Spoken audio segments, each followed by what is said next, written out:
races ruled over Earth, humans and monsters. One day, war broke out, and I already lost track of what I was reading. After a long battle, humans were victorious. They sealed the monsters underground, and you probably know this story already. Unless you're watching this stream and you've never played Undertale, which I feel like isn't very likely. But hello stream! Crystal here, and I am playing through Undertale. I'm not going to read all of the text, because chances are you've already played the game. But one of the reasons for this, one of the reasons I chose to play Undertale on stream is because I wanted to show off some cool stuff that a lot of people don't see when they normally play through. So that's gonna be the main point. The other reason that I wanted to play through Undertale was because I actually still haven't played Deltarune, so I was thinking I could finally play that blind on stream. And I thought, you know, before I do that, maybe I should replay Undertale. So that's what I'm gonna do. There's also, I'll go over soon what other stuff I'm gonna show off, but basically, first we need to name the fallen human. And I just had an absolutely crazy idea for something I could show off. Before I start my proper playthrough, I want to show off this. Now, as anyone who's played through the game knows, the fallen human that you name is actually the first human that came and is not the character in the blue shirt that you control. However, you could mix things up and name the fallen human Frisk. And if you do, it says, warning, this name will make your life hell. We are going to proceed anyway, and I'm going to show off this.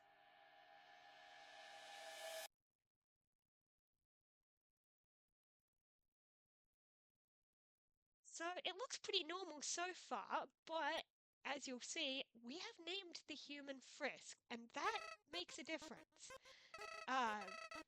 Not a dialogue difference, so I am just going to skim through this because it is the pretty normal dialogue that we've all seen if you've played the game once, at least. So I'm not going to read it right now. Oh yeah, I am going to show, you've probably seen it before, but I am going to show what happens if you don't trust Flowey and you don't touch them. Hey buddy, you missed them. Let's try again, okay? And you can keep annoying him a few times. Is this a joke? You brain dead? Run into the bullets! Friendliness pellets! You see that? You see the text changed? He's not happy. You know what's going on down here, don't you? You just wanted to see me suffer. And now he traps you.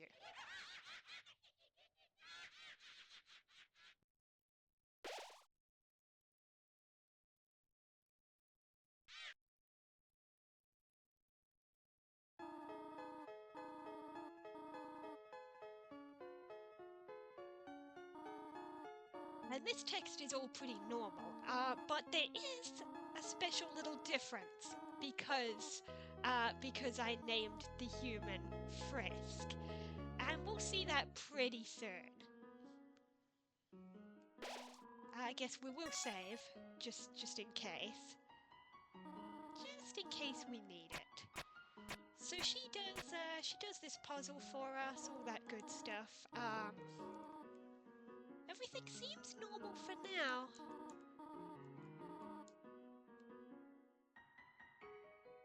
Oh, she did say something different, and I skipped over it because I didn't realize there was a text difference there. But you know what I can do? I love that the Switch can do this. When you take a video, it goes back in time, and I don't know how it does it, but it does. So which means I can slowly check this. So normally, she labeled the switches you need to flip. And what she said was, it seems that the markings have come off. Now that won't really matter. Yes, start software. There's an issue with the previous save data, which doesn't matter anyway because I wanted to erase the save data. But yeah, so normally there is markings on the walls telling you which ones to flip. It doesn't even matter because it is so damn obvious.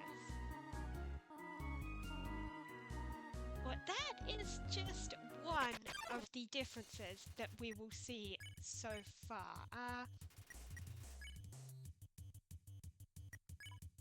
I'm gonna try flee. No, you can't flee from the dummy. I'm gonna show off something funny that happens actually. If you do this, you try to attack and then you don't hit it. I can't remember how many turns I need to do this for, but I'm pretty sure there is a funny thing you can... Oh no, I clicked the button by accident. Okay, I'll show that off later. Okay, she says the dummies are not for fighting if you hit the dummy. I can show off the funny thing next time, but that is a normal frogget. It won't be forever though.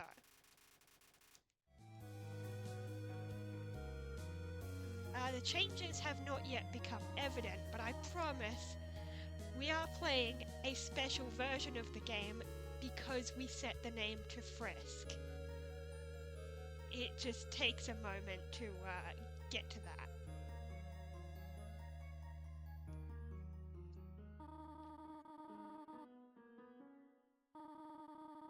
Now, after we get through this room, we should see some changes.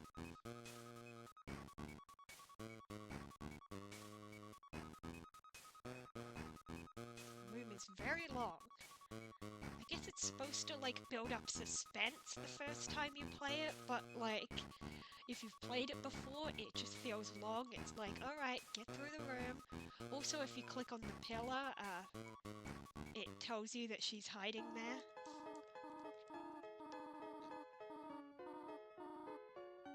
Okay, I'm not going to bother with the phone calls. I'll show them off later, but...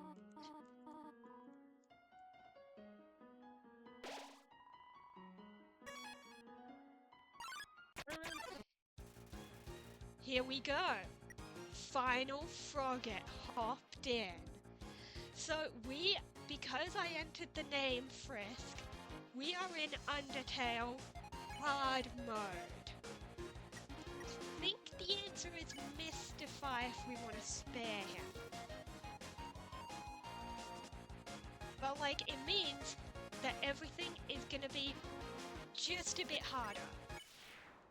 It's not too hard, but still.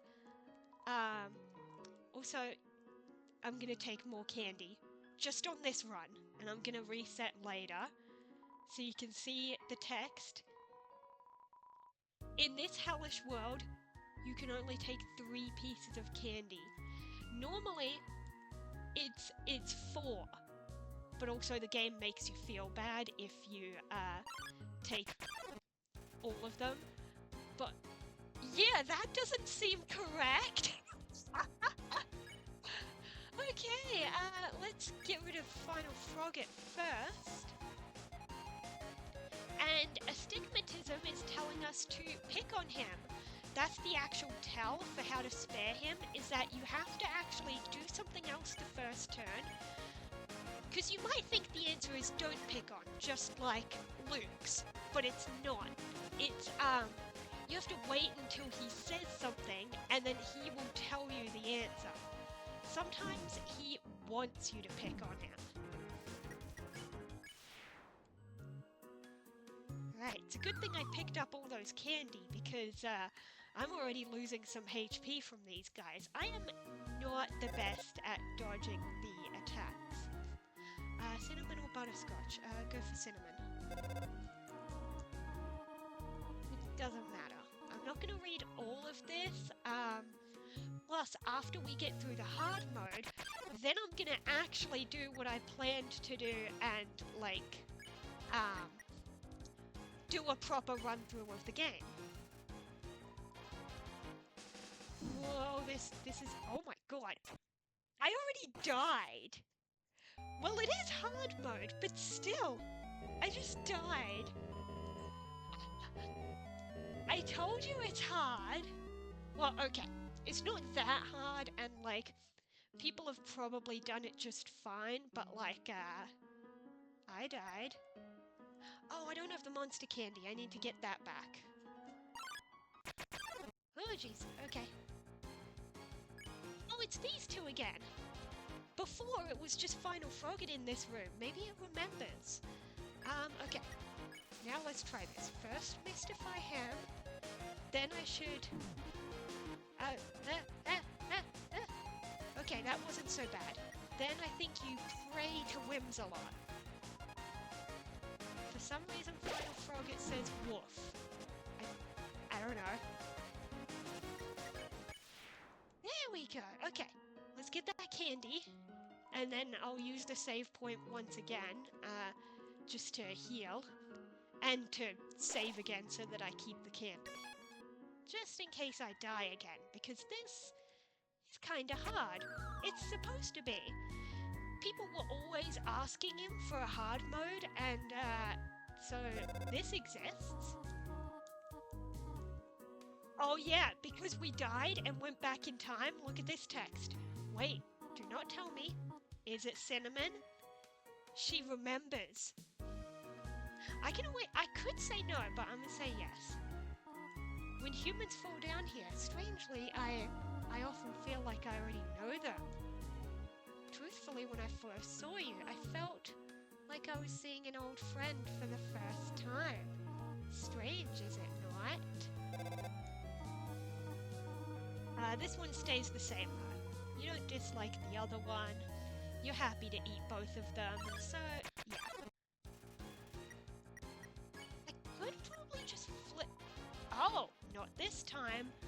Okay, that answers that. You cannot flee. You have to fight these guys. Well, you don't have to fight them. You can spare them.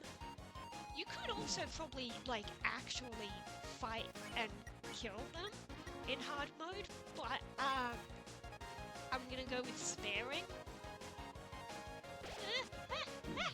I hate this attack! The circle is trapping me. I'm okay.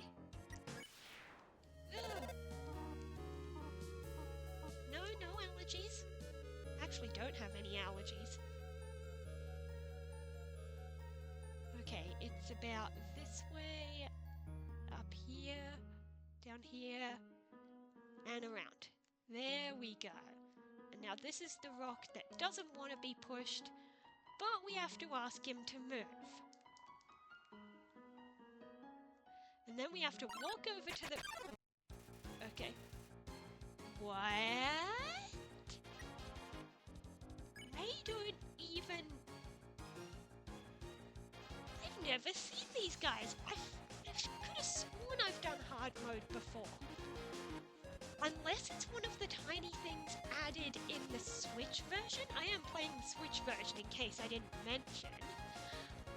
Because I feel like I did play through hard mode once, and it was back on the PC version.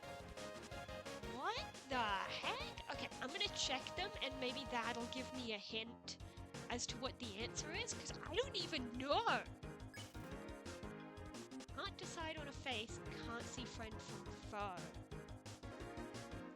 Whoa, oh my god, I'm gonna die. No, I'm not. Candy. Whoa.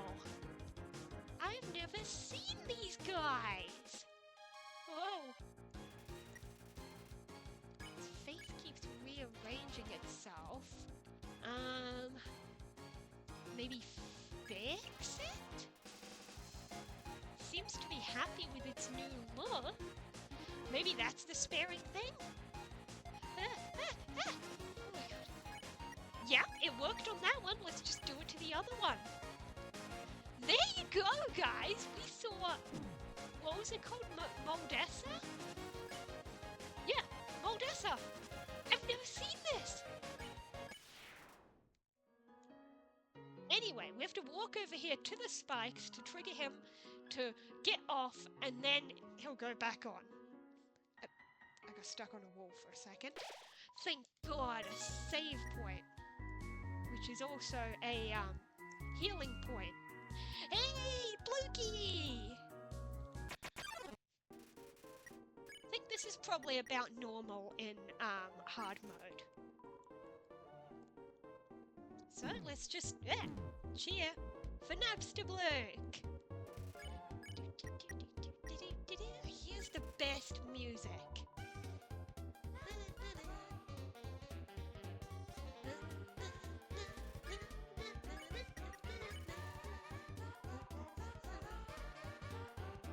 Also, I absolutely loved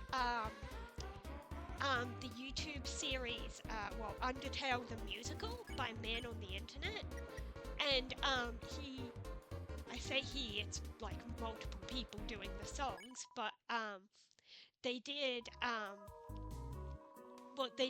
all the songs from Undertale, and Napster Blues has to be my favorite. It's probably is. Some of my favorites are probably Napster Blues song and the what do you call the Metaton song, Death by Glamour. I'm gonna just walk past these guys for now. Arsenics. That's new as well. I think it's gonna be Snap. I don't remember this one. I think maybe it's kind of like, yes, it worked. You still have to get the greens. Yep, eat your green snakes. Oh, he misheard me and sent snakes at me. I get it.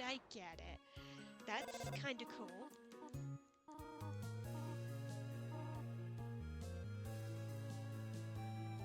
I don't remember that dialogue. Is that exclusive to hard mode?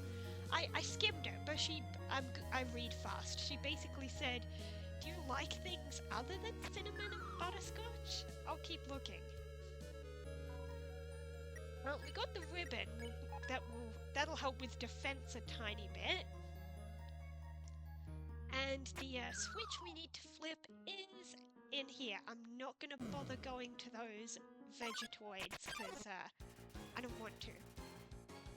What? Oh, Megospel.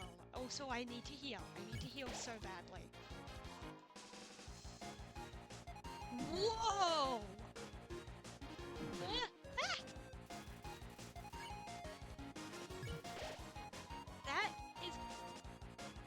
That is not fun. That is not fun. That is not fun. Oh crap! I can't do this. Nope. I died. This is hard. I mean, it's supposed to be, but wow! Wow, this is hard. Okay, we have to go through Napster Bloke again. That's a little annoying, but it's not hard. It's like perfectly normal, I think, actually. So I can quickly go through this and, it even says same as usual! Yeah, we'll just get through this normally, and then after I get through Napster Bloke, this time I'll go back to the previous room for the save point, just in case I die again, then I won't have to redo Napster Bloke.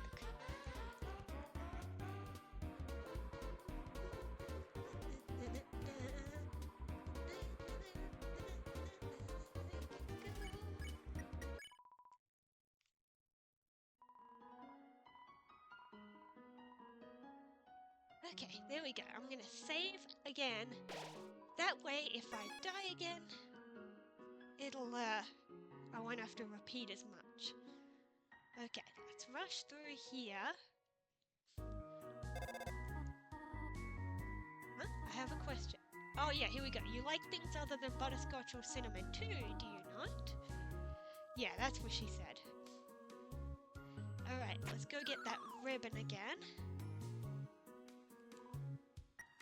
Because hopefully... yeah, it should help with defense. A little bit. Not much, but it should help. It didn't feel like it was helping when I died just then, but, whoa, what do we got here? Oh, Migospel and Parsnick. Okay. I know how to get rid of Parsnick. We need to eat our greens. Ah! Oh, I missed the green! I think I'm gonna die again because I missed the... There we go. Ah! Ah! Oh, this isn't good. Is he gonna... Oh no! Migospel doesn't hurt us. Just like regular Migospel. I've heard some people say Migosp, and when I first played it, I said Migosp, and I don't know, but oh god, I need to heal. Oh, this one's hard to dodge. I mean, they all are in this mode. Oh god. There's 3 of them, and I have to fix all 3. I'm not gonna be able to dodge the. No. God, this is hard. This is so hard. This is. Oh my god.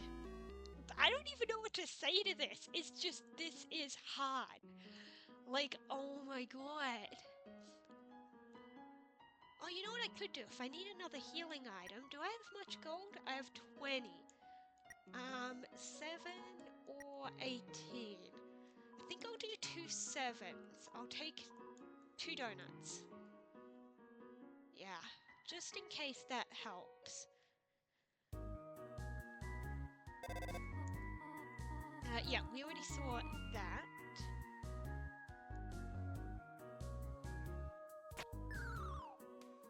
Okay, let's get the ribbon again.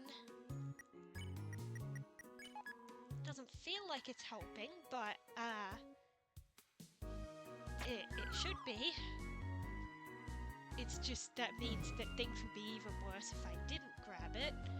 But yeah, I keep dying to... Oh, here we go. Okay, parsnips. I can do parsnips. It basically takes 2 turns if I do it right. Oopsie!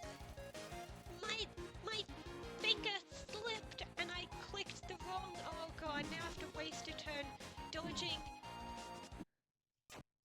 That was my own fault entirely. I was supposed to click snack and eat the greens, and I clicked the wrong one. That was my fault entirely.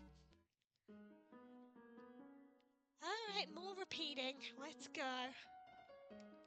Well, at least you get to see just how hard mode can be. So if you don't want to do it yourself, you can watch this and see how much I'm struggling with it. Okay. Once again, let's get the ribbon, hit the switch, and we'll probably get an encounter around there. It's not fully scripted, but I feel like there are some spots where you're more likely to get an encounter. Yep, there we go. 2 parsnips again. Alright, let's see if I can do this. Snack. You know, actually, this hard mode would probably be easier if I did a, even if it wasn't a genocide, like, if I attacked some of them and gained some EXP, then my max HP would go up. I could go for a neutral, just for hard mode. I could try attacking some and get that max HP up. Maybe I will. Because, small spoiler here, in this hard mode, I don't think it really matters which ending you were on the path to. So, let's try that actually. Let's see if I can attack them. Okay, it's not doing much though. Ah!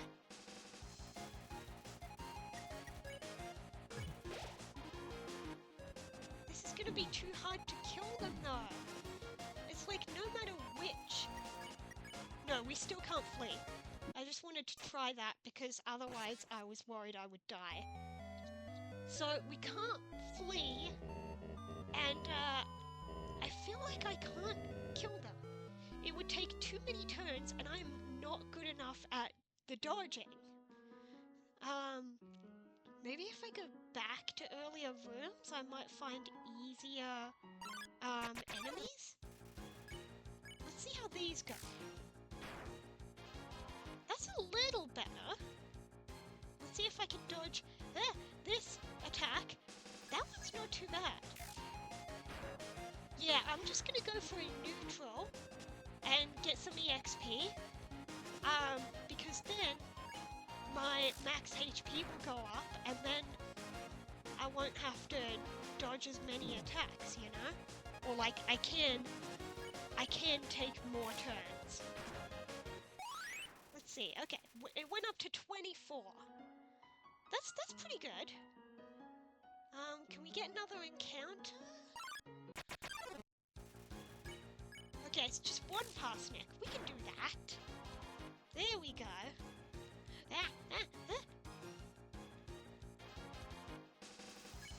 Yeah, so I guess a neutral ending is the easiest way to go on hard mode, because it means you can, because you can just kill some and, get some more stats by leveling up. Come on, can I have one more encounter and then I'll try walking along.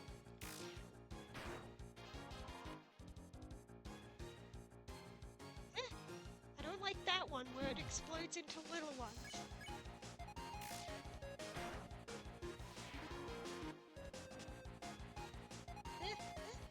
Dodge, dodge.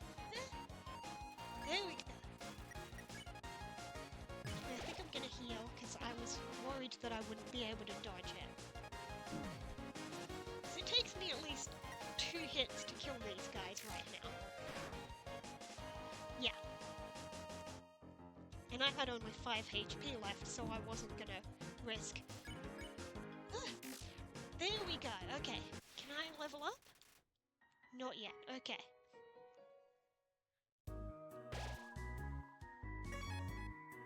Alright, still, let's go get those donuts, and then we'll try moving on, now that we've leveled up a tiny bit.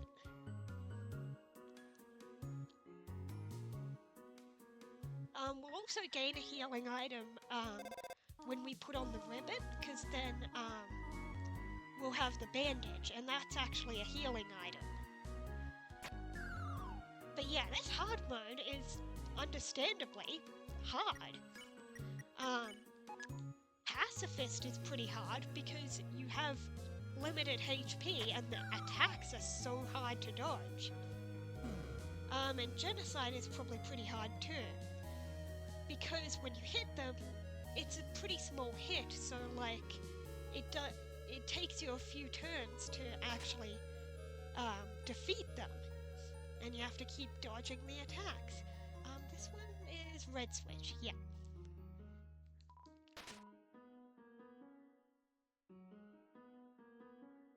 We're almost to the end though, actually. So maybe I didn't need to bother with that grinding.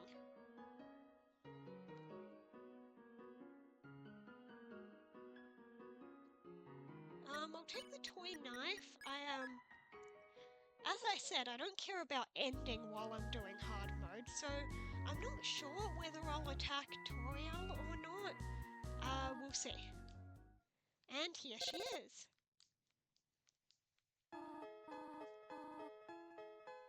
Oh yeah, she did have dialogue. She said impressive, not a scratch. Which, yeah, okay, because I've got all my HP. And I guess she has dialogue for that. Yeah, she has baked a snail pie. Not butterscotch cinnamon pie. That's another difference here in the, hard mode. So sometimes in hard mode, it's just slightly different text as well. Not like, you know, it's not just the battle stuff that changed, it's that they actually changed some of the text even though it doesn't make a difference. Let's check the info. Snail pie, it still heals some HP. It's an acquired taste. I'm not going to bother reading anything in here because I'll do that later when when I do my my proper ending full playthrough. We're just showing off the actual differences in the hard mode right now.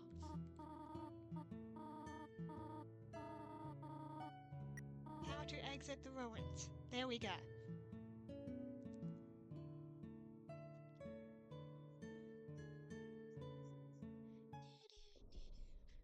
Okay, here we go. I'm skimming through this dialogue because, as I've said before, it hasn't changed. So, you've seen it if you've played the game normally.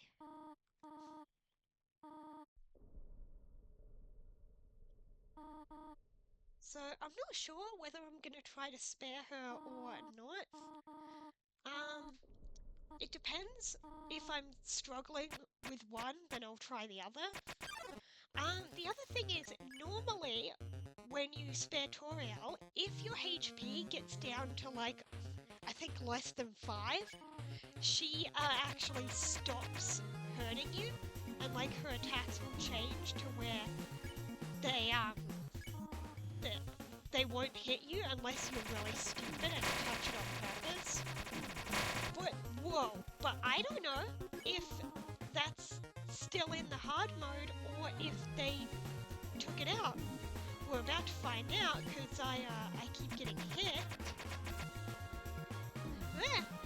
Alright, let's see. 2 HP. Let's see what it does. Okay, it's still doing it. Which means I can easily spare Toriel. So really I didn't need to worry about doing those fights and getting up my max HP because I was so close to the end anyway. So now all I have to do is just wait and keep sparing to exhaust her dialogue. So this part's pretty normal, I guess. And then we'll see something interesting, I promise.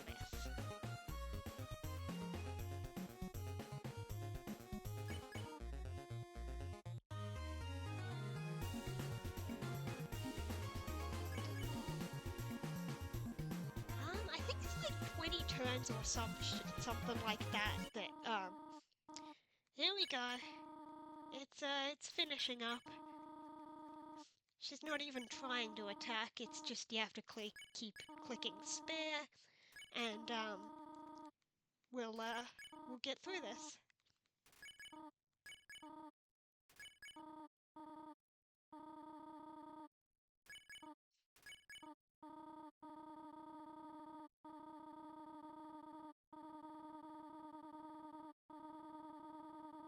Yep, still the same dialogue for now. Here we go. Here's the dog. And that's the end of hard mode. Eh? You're ending it now? And on such a dramatic moment? That's the difficult part. Not the bullets, but accepting that it's all over. But there will be more, will there not? Maybe. Knowing the answer is hard. Hey, aren't you supposed to be dying or something? No, because we spared her. Well, actually, as I said, I've done hard mode once before on PC version, and it's the same. Even if you kill Toriel, I'll just tell you, the dog shows up while she's doing her dying speech of, um, be good, my child, and all that. The dog shows up and does that same dialogue, and she responds, and that's when the dog's like, aren't you supposed to be dying? And she just gets up and she's like, well, what is the point of that now? What will you do instead? Perhaps I will bake another pie. That last one ended up a little burnt. I thought it was good, theoretically. It's not like I ate it all while you were fighting. Oh, the dog. Oh my god. Uh, bye, Toriel. Hey, can I have some pie? That should have a question mark, but it doesn't. You're just going to eat it all. I can help. Snoring on the floor is not help. I'm not snoring. I'm cheering you on in my sleep. Oh, you're still here? Don't you have anything better to do? No, I don't. Here we go. Undertale. Hard mode. Coming? Maybe. Don't count on it. Yeah, because he put this in the game ages ago, and people kept asking for a hard mode, so he did this, but it is only a demo for hard mode, because it is only the ruins, and that's where it ends. Oh, hi, Flowey. Hey, what's the hold up? Shouldn't she be dead by now? I didn't want to kill her. I've been waiting in that room for... Hard mode? Gee, you better take a picture. Okay, I did. People are gonna think you're really cool. I hope you guys think I'm cool, because I just showed off hard mode. Not! Oh, we're doing not now, okay. Golly, talk about a try-hard. Pathetic. Okay. What else? So, you gonna keep going, or...? It's over. Yeah, I know, they want us to close the game. I knew that. Why does everyone have to be so condescending? So what's your excuse, sitting around here? Don't you have anything better to... I already said that.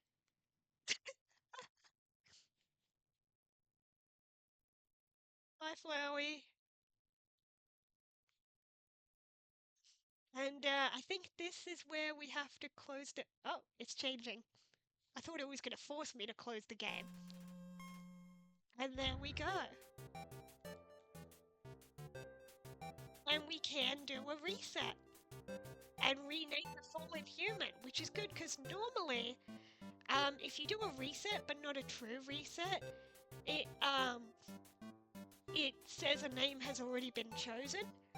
But here, because you did hard mode, it lets you rename it because like you need to get rid of the Frisk name to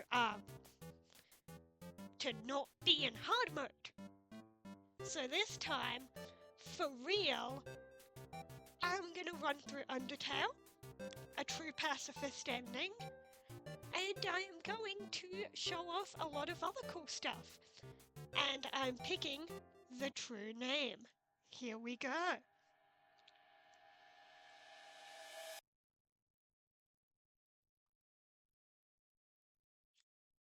So, let's go on ahead.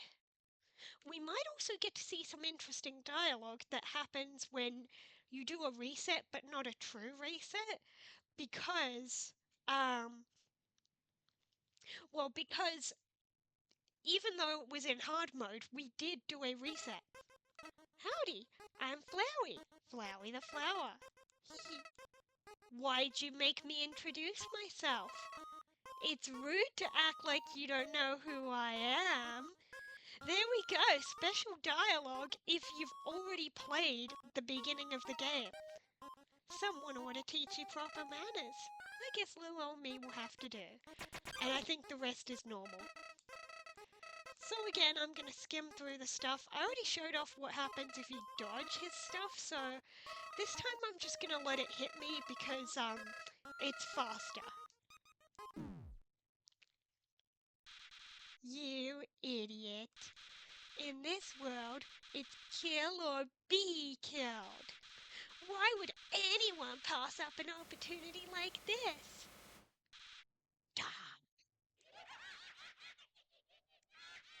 I always found it odd though that like once you touch the bullets, it heals you. And then she attacks Flowey. I always found that odd. Like, what healed us, you know? It'd make more sense if like she attacks Flowey and then and like his attack just disappears from the thing because he's gone. But I don't know.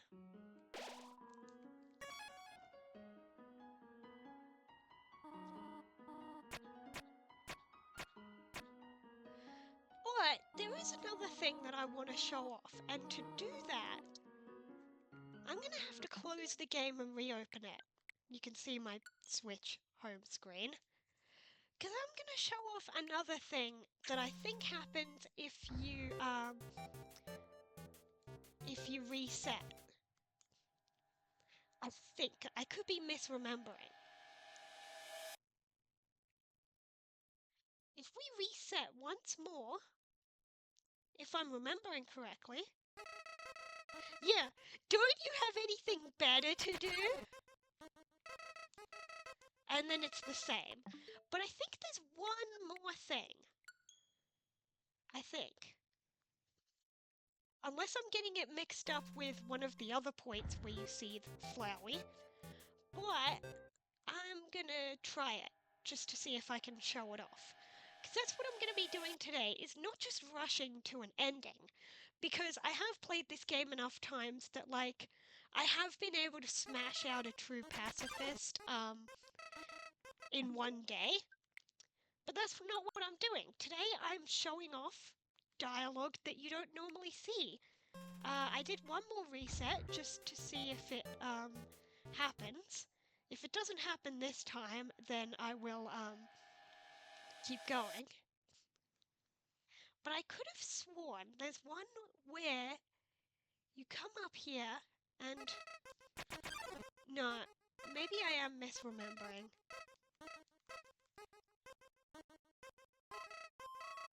Okay, which means I don't need to hit reset. I already had the save point.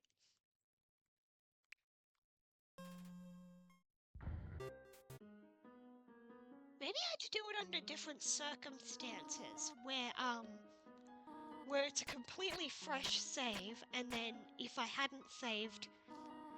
Because I feel like there's a version, and I can't remember what triggers it, where you walk up to Flowey's room, and he's not there.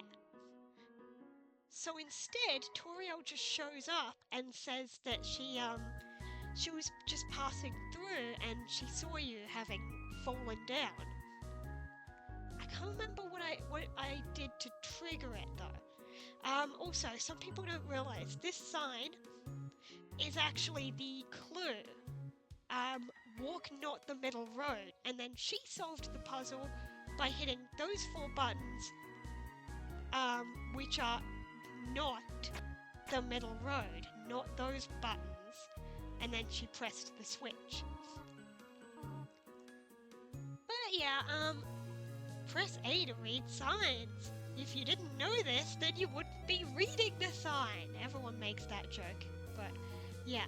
And the clue for this puzzle is stay on the path. A lot of people don't realise that because you don't need that clue because she marked the switches. This one also doesn't even work.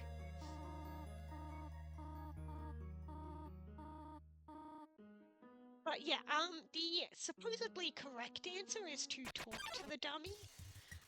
You can also flee, and there is a funny bit of dialogue there. But the one that I want to show off is what happens if we do this. You click fight, but you miss. You do not click the button the second time. I tried to show that off earlier, but I got a twitchy finger and I accidentally attacked it. But I can't remember how many turns we need to do this for. Hopefully it's not too many, but we're just going to keep doing this, and I promise there is something that happens. I'm just not sure how many turns it has to... There we go! The dummy tires of your aimless shenanigans. And Toriel is a bit weirded out. She's not sure what to make of this. The next room awaits.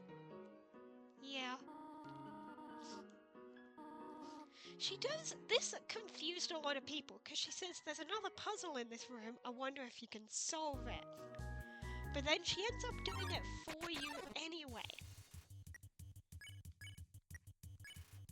This frog is special because, Toriel scares him away. So it's not a proper encounter, it's scripted. You'll always get a frog on that spot.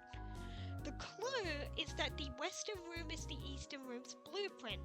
And what it's saying is that this path here is the path that you're supposed to take on the spikes over here. But Toriel doesn't let you do it. So as you see here, she will walk you along the spikes in that pathway. You can see this if you come back later, except you can't come back, because you can't go back into the ruins once you've left them. The only point that you can come back to the ruins is after you've triggered the true pacifist ending. The door to the ruins actually does open up, and you can come back in here. Some people don't realize that, and they don't come all the way back here, because it is a long way to come.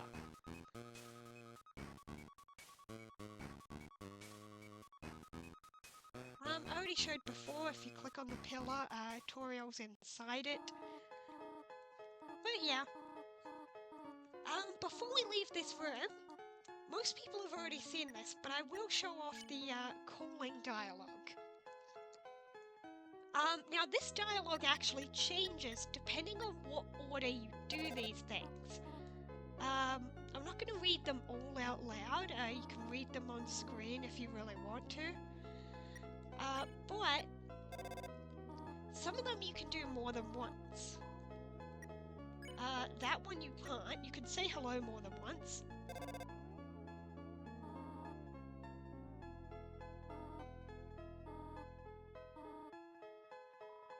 Yeah, it does change a few times. You can flirt with her, which is really weird. You can also decide to be the child route and call her mum. Now, the interesting thing about this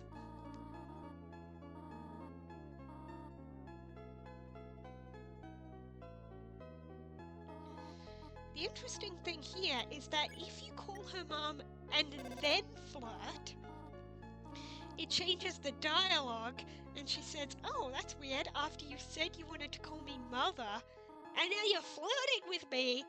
You're an interesting child." But yeah, that's as interesting as it gets.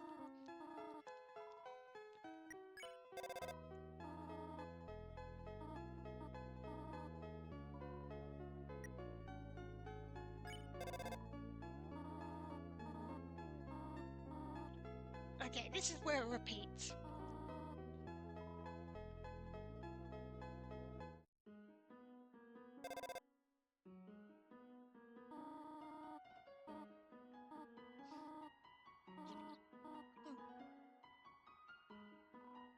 Okay, so over here, This frogget gives you hints about the battling system.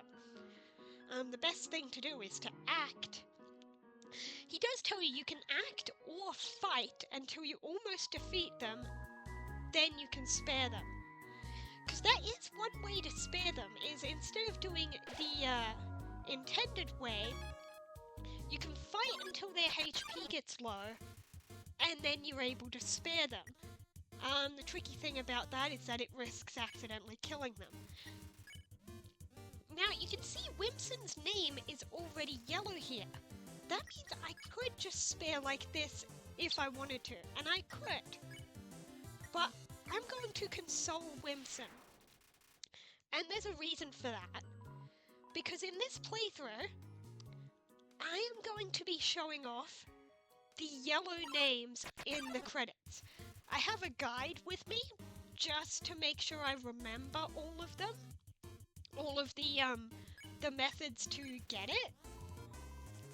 So we're going to be showing off all those methods. If you don't know what I'm talking about, in the True Pacifist credits, it shows all of the enemies. And they have a bit of a, like an epilogue ending thing that it shows what happened to them after. And there's actually 2 different pieces of text that can show up. Oh yeah, she's doing that again because we didn't do a true reset where she feels like she knows us. I could say no. And she just says, okay, bye. But yeah, there are 2 endings that the enemies can have. And the supposed, the good one is in yellow text. And you actually have to fulfill certain requirements to get that yellow text. For Whimson, it's console. So you could miss out on that if you spared Whimson without doing a console. Frogget's is the compliment, which is the easiest sparing method anyway. Some of them are the easiest sparing method, which means people are more likely to get the yellow text. But, oh yeah, this sign up here says 3 out of 4 grey rocks recommend you push them. And people on first playthrough might think it means that, you're supposed to push 3 rocks. But it turns out it's just about their preferences. I went down here just to show off this room. It says don't step on the leaves, which is the hint to the puzzle, which path to take. Okay, here we have Moldsmall, which is another one, like Whimson, where you can already spare them. Which also means you could miss out on the yellow name credits. But my guide says either flirt or imitate will do fine. So I'll do the flirt. This one's pretty easy to dodge, and then we spare him.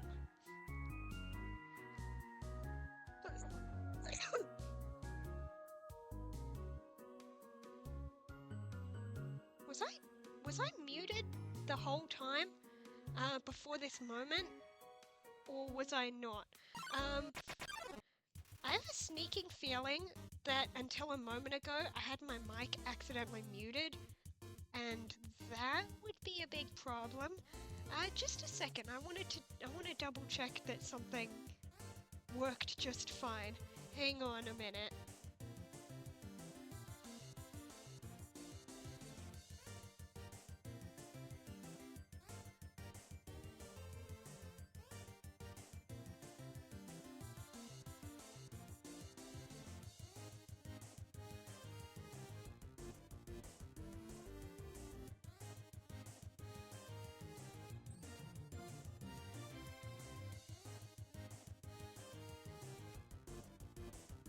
Okay, I thought I had a button on Twitch to like go back and look at earlier in the stream, but I can't find that button, so I can't check what was going on earlier. I'm really worried because a moment ago I tried to mute my mic for a second and unmute it, and when I did, I found that it looked like it was already set to mute. which would be a problem if I spent a while talking only to have it not come through. And I can't check on that right now. If anyone's in chat, it'd be really nice if you could tell me whether I was silent a few minutes ago or not. Because then it'd be really annoying if I lost some audio. Anyway, if you read this sign, it says, didn't you read the sign downstairs? Because you have to step on leaves to read it. Even though when it says don't step on the leaves, it doesn't mean it literally, it means that's the path. But yeah, 3 out of 4 grey rocks recommend you push them, which actually just means, okay, we already did the yellow credits requirement, so we can just spare those, which actually means that these rocks and the one before are okay with being pushed, and this guy is not okay with it. Which means we have to go through this funny dialogue. I could have been reading it, but I didn't. Because, you know, if you've played this game once before, you've seen that dialogue. It's, because it's, like, required to get through. Here's Napster Blue! His yellow name, yellow text is also one that you're pretty much gonna do anyway. Because, after he becomes Dapper Blook, we just need to flirt or cheer. But you could not get it if you did a threat, or if you attacked him. Because you actually can attack Napster Blook and still get the, pacifist ending, because Napster Blook is an exception to the no-killing rule. I could fight him right now. His HP bar would go down, very slowly might I add, because it's a bit annoying to do, but if you get his HP all the way down, he'll just say something like, you know you can't kill a ghost, right? I was just, like, I was just lowering my HP bar to be polite, and then he gets embarrassed and leaves. So yeah, over here,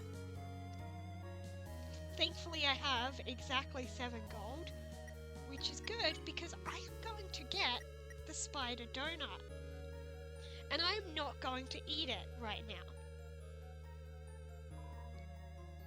This sign just tells you to go down to the spider bake sale in case you accidentally came up here first.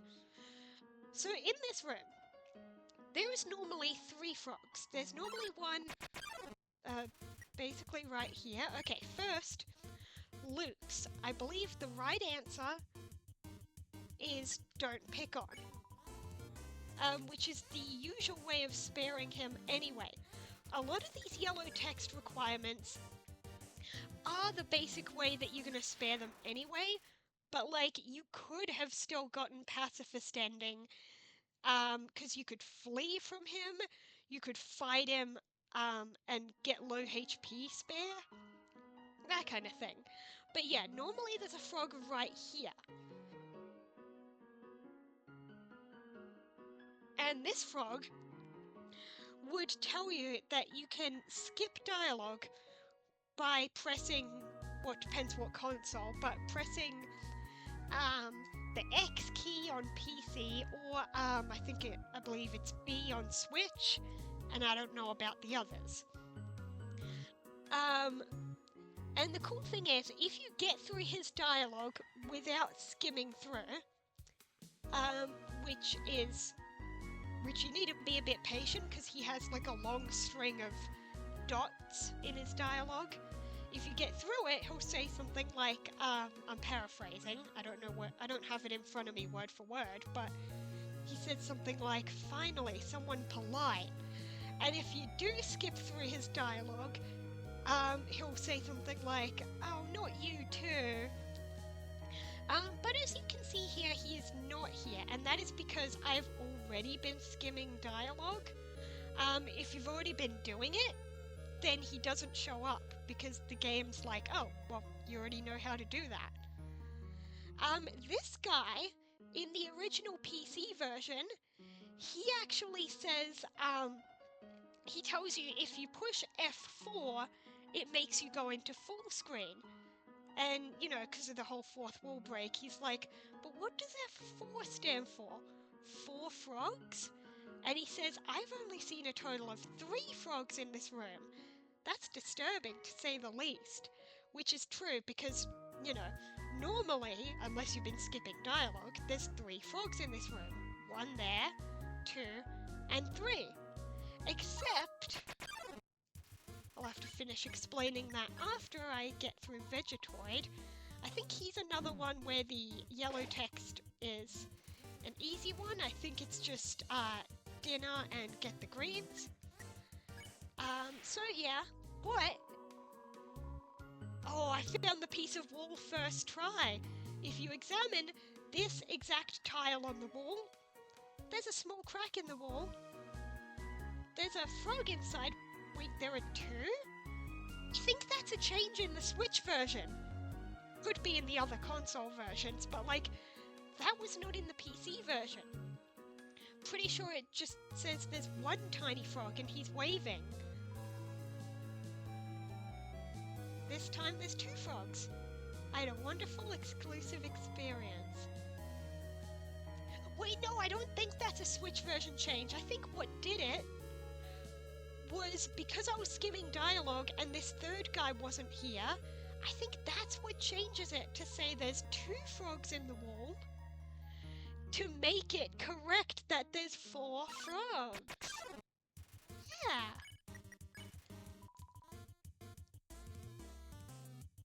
And I missed the greens. I'm just gonna flee. But in this version, the guy mentions using borders. And you can choose them in the settings menu before you load the game. There is no frog-themed border. And that is true. That is something added to the console versions, which covers up those black bits on the side of the screen. Now this guy, he tells you, in case you didn't already know, that if a character's name is yellow, you can spare it. You can say this is very helpful. And if so, he alludes to the fact that someday you might have to spare them even if their name isn't yellow. But there is something else cool you can do. You can tell him it's bad. And what this does is no more yellow names. He gives you 1 more chance to go back on your word and say keep it or agree with it. And what this does, I'm going to show off at 1 encounter before I fix it. What it does, I did not pick on him. And now, normally his name would be yellow, and it's not. We actually changed the whole game right here. So if I were to keep playing like this, there would be no yellow names. No indication that they're eligible for sparing. I mean, if you've already played the game and you know what makes them sparable, then I guess it wouldn't matter, because, like, you know. But yeah, no yellow names. But what you can do is, you can talk to him again. He asks how you're doing, and if you say bring them back, he says how inconvenient it is, because everyone already threw out their yellow names. So he says last year it was fashionable to have pink, and everyone still has the pink names in their closets. So he's going to ask them to wear their pink names. And then he says, I hope you're satisfied, every time you talk to him. So, from now on, next time we get an encounter, I'm actually going to go back and heal, but now next time we get an encounter, after we don't pick on Luke's, he has a pink name! this will be in play for the rest of the game. And that's something that only happens if you talk to that frog, tell him no more yellow names, and then tell him to bring it back. He will indeed make them have pink names. So that's kind of a rare thing. I say rare, it's tricky what rare means, because on one hand, anyone can make it happen. It's always in the game.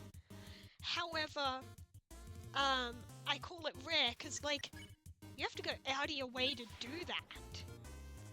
I believe I've already done the requirement for Moldsmal. Now, for my Gosp, I think we want to talk to him afterwards. Hiya! I think that gets the yellow name. That extra bit of effort. And there we go. That's the hint for this puzzle, because there is, not much of a puzzle, but there is spikes just ahead, and it tells you there's just one switch. Don't pick on Luke's. Whoa. And spare him. So, first off, we want to go down here and get the ribbon. It gives us slightly better defense. Now, if we went into that room, we would have a static encounter with a Vegetoid. But I believe I've already fought a Vegetoid in this save file, so I don't think I need to bother doing that. You don't have to fight them. This is an optional dialogue. I fell down a hole. Now I can't get up. Go on without me. Wait, ghosts can fly, can't they? Oh well. And up he goes. Actually, just to be safe, just in case I'm misremembering, I'm gonna fight one of the two Vegetoids, and by fight I mean spare. Just in case I'm misremembering, I'm pretty sure I already did one, but there we go, now I definitely did.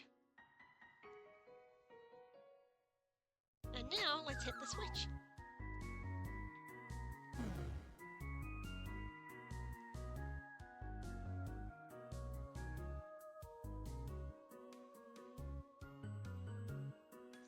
Oh yeah, for this room, I saw someone get really confused in this room.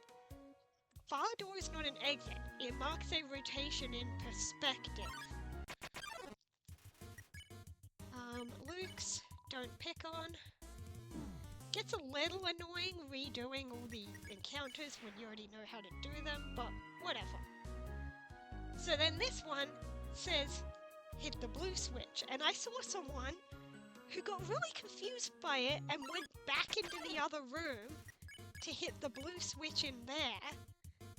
But no, the whole gimmick of the puzzle, which isn't that hard, is that you know that the blue switch is here because you saw it from the other room and you know where it is. It's just hidden.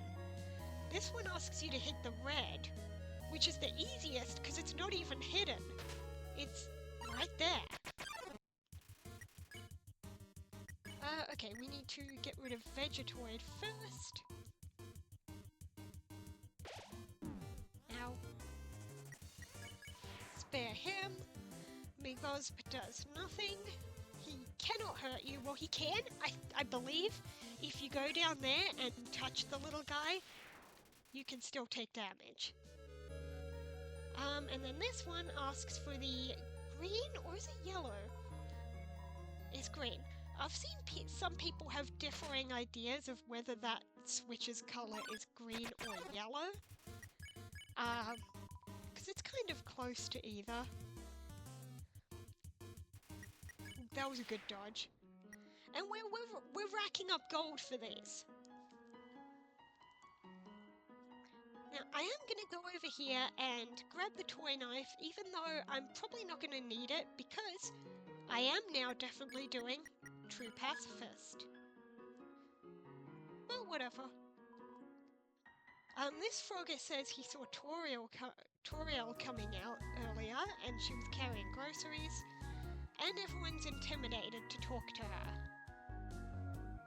We saw that earlier where she saved us from the Frogget. The Frogget was intimidated and just leaves. And here she is.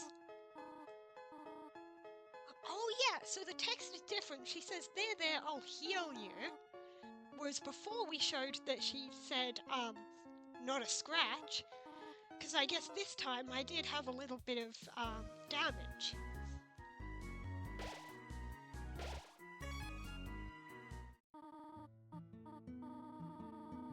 And yes, now it's butterscotch cinnamon pie, which you probably knew that. We showed off earlier that it was snail pie in hard mode. And what you always want to do is get in the bed once, so you can be given the pie. Otherwise, if you just went straight on to talk to her about leaving, you wouldn't get that. This lamp is functional. In fact, it changes the music. Listen.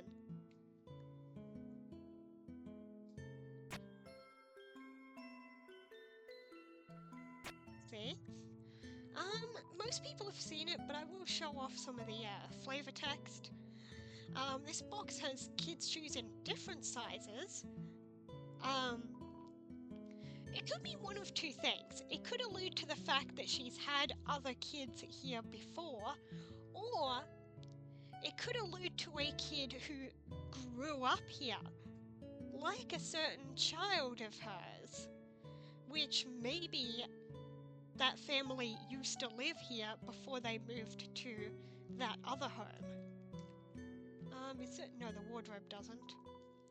Oh yeah, I always found it funny, this contradiction. This text, which seems to be our internal monologue, says they're cool toys, but they don't interest you at all. And then you can get on the bed again and again. There is something interesting you can do with the bed. I'll show that later. Yeah, you've seen this type of plant before, but don't know its name. That's an interesting thing, because then if you then read this book, which tells you about a plant, it changes the text to recognize it's a water sausage. Also, the cactus. Truly the most tsundere of plants. Toriel's sock drawer is scandalous. Also, if you read her diary here, not much of a diary. Instead, it's got jokes written down. Which is interesting, because then if you didn't read that, you wouldn't have had that foreshadowing that she likes puns. Her chair is named Cheryl. And this is not a regular bin, it's an old bucket of snails. You can't get on her bed because it's big, and I guess the character doesn't want to sleep on the big bed. We've got flower seeds and broken crayons. Interesting. And the mirror. It's you. This is one of the things that can be scary in the genocide route, is because in genocide, the interesting thing is that the text changes to first person, whereas here it's second person. It says you. So when you look at that mirror, it says it's me, Kara. Which means if someone was crazy enough to end up doing genocide first, then they wouldn't realize that Kara is not the kid in the blue shirt, because it's saying it's me, Kara. Whereas we know that the Kara, or whatever name we type in belongs to a kid in a green shirt who was the kid we saw falling down at the start, actually, in the opening cutscene. Another interesting thing here is that we see a calendar from the beginning of 20-something teen, which you might think, oh, okay, it's this year's calendar. It's not. Because at the start of the game, when it said Mount Abbott 21X, that was the year that Kara fell down. And this bulk of the story is taking place sometime after. After Kara fell down, became friends with Asriel, and lived with Toriel and Asgore for however long, and then died, and then 6 other humans fell down over however long. So really, we don't know what year this takes place, because I don't think we know how much time has passed. But I almost forgot one other thing I was going to show off. You might have already seen it, but if you don't ask to go home yet, if you come down here, I think you should play upstairs instead, and she leads you away. But if we keep doing it, the text changes a few times. It's dangerous to play here.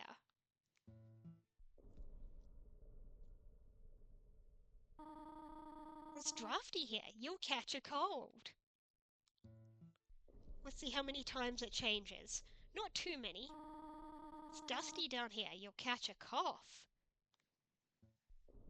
I love how you can keep going down before she's had a chance to leave the map. There is nothing to see here. I think it changes at least one more time. Do you want to read a book? Okay, it's not done changing yet. I'll know it when I see it. I do not like the game you are playing.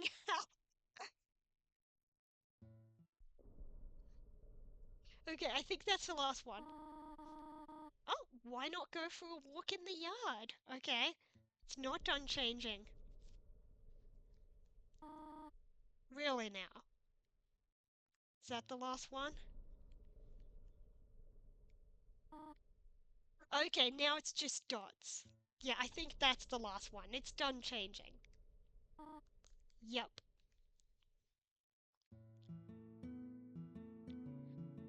Okay, now we're going to progress. Now we're going to talk to her. She's reading about uses for snails, okay. Snails make terrible shoelaces. Just in case you wanted to know. But before we go that way, I'm gonna save. And there's a reason. I'm actually gonna do something a bit different. Just to show off some dialogue. Because I know there are plenty of players who did what I'm about to do by accident. But I'm gonna do it on purpose just to show it off. Because I think it is the best way to see things, and it is the like the most interesting way to experience the game. It's actually the first way that I experienced the game. So I'm going to attack Toriel. I know you don't want me to kill Goat Mom, but I'm going to.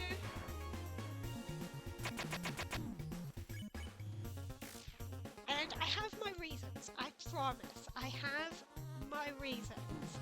There is something I want to show off. I'm also not bothering to dodge because, as I showed off earlier, if you get low HP, she will stop hurting you.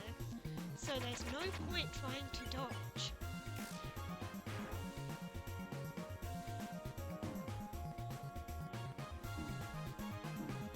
Yeah, 2 HP and she will stop attacking you. also a special animation where if you die anyway, which is hard to do because she's trying not to hit you, she'll be like horrified. She'll like gasp because you can only see that if you purposely move to the side and hit the attack.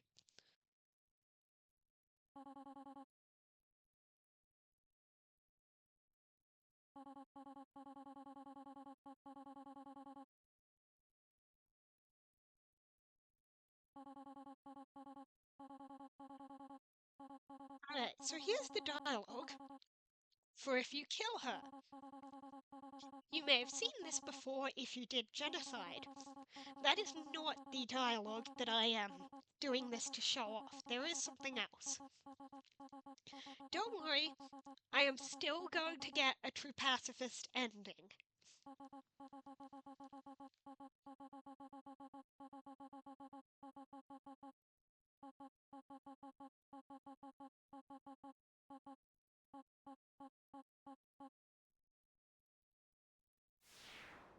Well, we killed Toriel.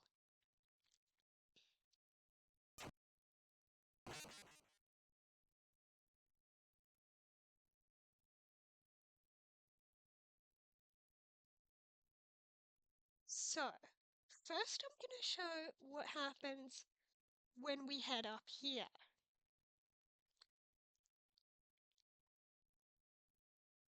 First, it's a really annoyingly long corridor, but then... Wow, you're utterly repulsive. Oh, that's different from what I thought I was about to see. 'Cause it remembers the hard mode ending. You spared her life, then you decided that just wasn't interesting enough for you. So you murdered her just to see what would happen. You killed her out of boredom. This is also what you see if you started to do a pacifist and then you reset and then you did a and then you killed her. You naive idiot. Do you think you were the only one with that power? The power to reshape the world purely by your own determination. Okay, so this is another way to get this dialogue where he reveals that saving is more than a game mechanic.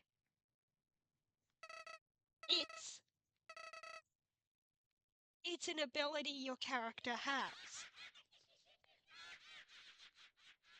Which is something that I was about to show off anyway, because he alludes to that. If you were to kill her and then you reload and you spare her, that's when he reveals that. And I've just unintentionally showed off that he reveals the saving thing if you did the other way around. If you spared her and then you kill her, he's like, you're repulsive.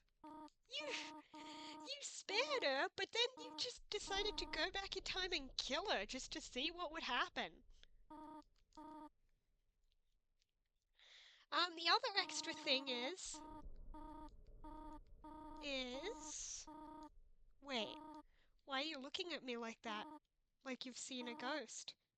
Do you know something that I do not? No, that's impossible. Yeah, if you've killed her in a previous timeline, the game remembers. And if you click talk, it says you thought about telling her you saw her die, but that'd be disturbing. And then it gives you this hint. In case you killed her by accident on the first try, it's giving this hint saying, can you show mercy without fighting or running away? That's hinting at you to just click mercy and spare. Which was also alluded to earlier when we spoke to the Frogget, who said, someday you might have to spare even if it's not yellow.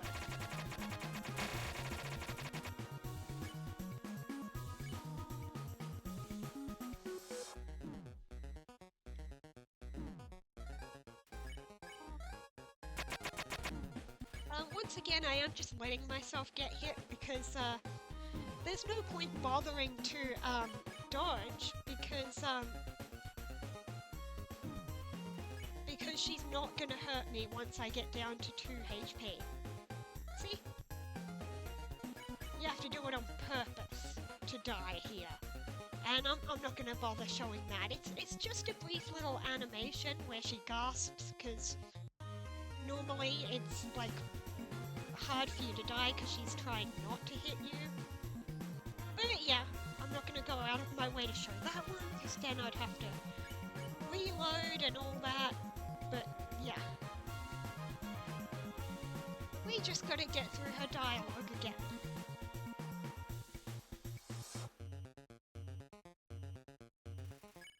And in that flowery scene, there are so many different dialogues you can get there, depending on what you do with resetting.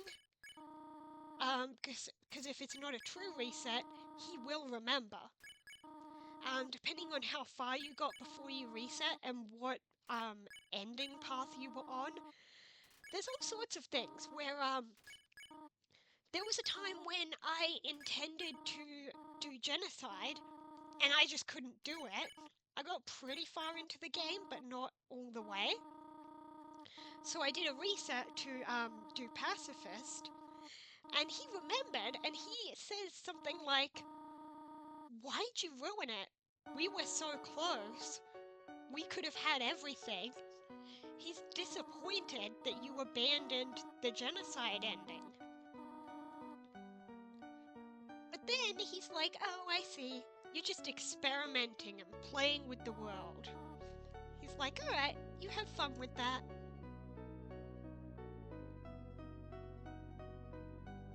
But there we go.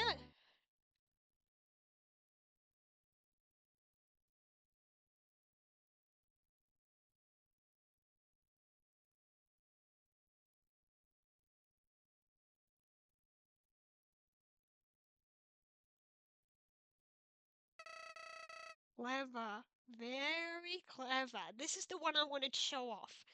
If you accidentally kill her, or on purpose kill her, and then you go back and then you spare her, and this is what I actually saw my first ever time playing. My first time playing, I didn't quite understand the sparing mechanic, and so I killed her. And I mentioned that to a friend who was like, "Oh God, you killed her? That's horrible." And I was like, "I didn't know what to do." And he explained, so then I reset, and this was how I learned that a reset is not a reset, and the game remembers. You think you're really smart, don't you? In this world, it's kill or be killed. So you were able to play by your own rules. You spared the life of a single person. I think up until that point that it's the same as what you get if it's like your first timeline and you spare her. I bet you feel really great. You didn't kill anybody this time. But what will you do if you meet a... Oh, you know what? No, he's not doing the dialogue I planned to show, because he already revealed that the saving thing.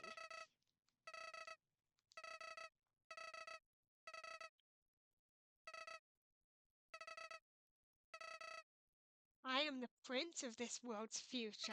Nice foreshadowing. Most people just gloss over that, thinking he's just being metaphorical.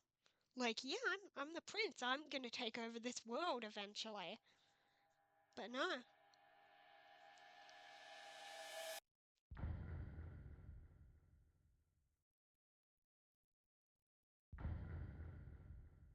Yes, we know. Title screen.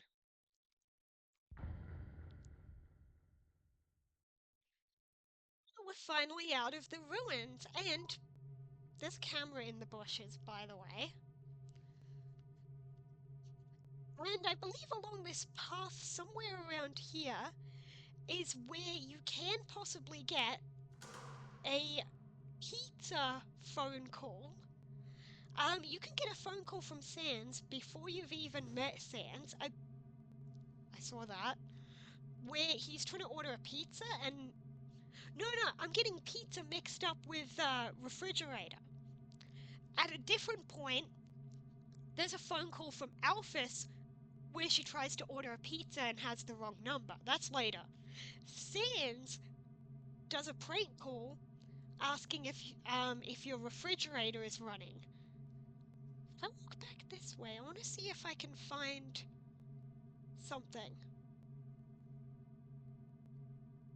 Hang on, I want to see if it happens this time. No, never mind. I was trying to say, sometimes if you walk backwards, you can spot Flowey.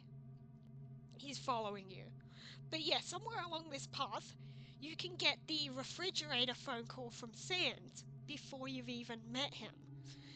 Now this, along with the pizza Alphys call that I just mentioned, is a seemingly random thing that some people get and some people don't. It's tied to something called a fun value, which is a number generated when you start your game, and that determines whether you get some special event things.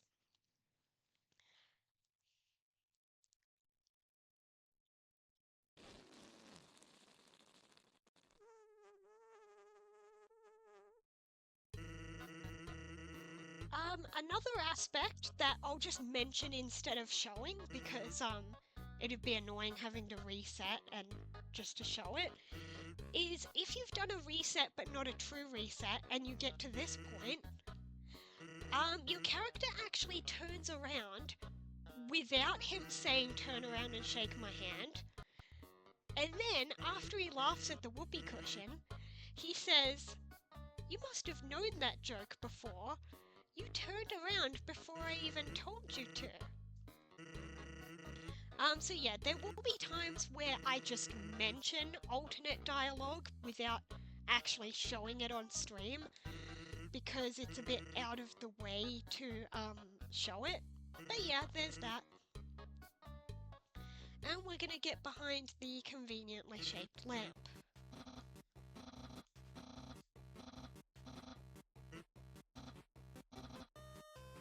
All this is pretty normal, so I'm not gonna read it all. But speaking of Papyrus, I still haven't explained one of the things that will make this stream special. So as you may know, soon, at a point in the game, you get Papyrus's phone number. And you can call him from any map in the game, and he has dialogue. And then a bit later, once you befriend Undyne, she gets added to that phone number. Which means when you call that number, you get special dialogue with both of them. That's great and all, but what it means is that you are then unable to see the Papyrus only dialogue. Which also means that a lot of people, they get Undyne as soon as they're able to, and then for all the rooms later in the game, they don't get to see the Papyrus only dialogue.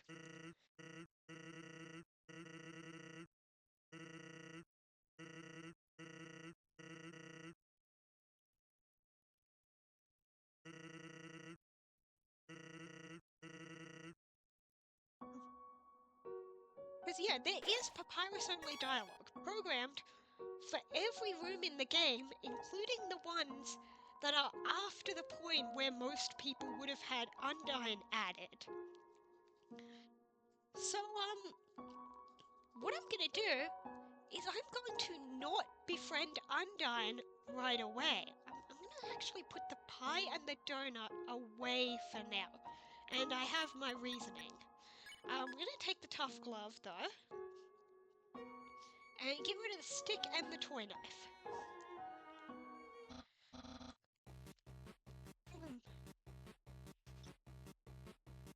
So yeah, we're going to not befriend Undyne right away, and we're actually going to show off all of the Papyrus only phone call dialogue. I mean, like, yeah, I could read it off of a guide, like on the wiki, there's probably all of that dialogue somewhere, people have already, like, gathered it, but I want to show it on stream and react to it, because I actually haven't seen all of it. I know it exists, but I haven't. And then once we've seen all of that, we can go back and befriend Undyne, and then we'll go through every possible room and get their dialogue, which means a bit of backtracking, but yeah. Also this moment here is another moment that changes if you do a reset that's not a true reset. So if you've already played past this bit in the game, and then you do a reset, they actually have a moment where they're like, hey, that human looks familiar. I think it's familiar because it's a rock. Oh. And then it's basically the same. Here's Snowdrake. So I know the proper way to spare him, but I'm just gonna double check. Okay, yes, the usual way to spare him is indeed the yellow text way. I'm gonna check first, and the reason is that you actually have to wait a turn. The best way to spare him is to laugh at his joke. But if you click laugh before he's even told a joke, then he'll be confused, and it won't work. So, you know, some people who have played the game before, they'll get here and they'll be like, yeah, okay, laugh to spare him. And then they laugh on the first turn, and then he's like, I didn't even tell a joke yet, why are you laughing at me? There's a bit of narration here. Again, I'm not going to read it if it's perfectly normal. This sign warns you, absolutely no moving, because that is a clue as to how this battle will work. And similar to with Snowdrake, we have to first wait a turn. We don't pet him yet. We wait a turn not moving, then we can pet him.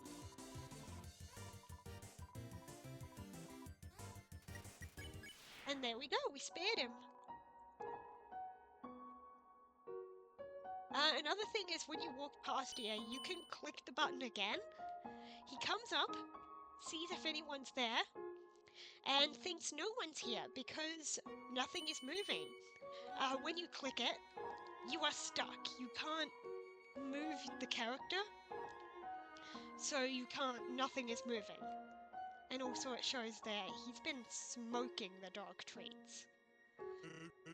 Here's where Sans warns you about blue attacks.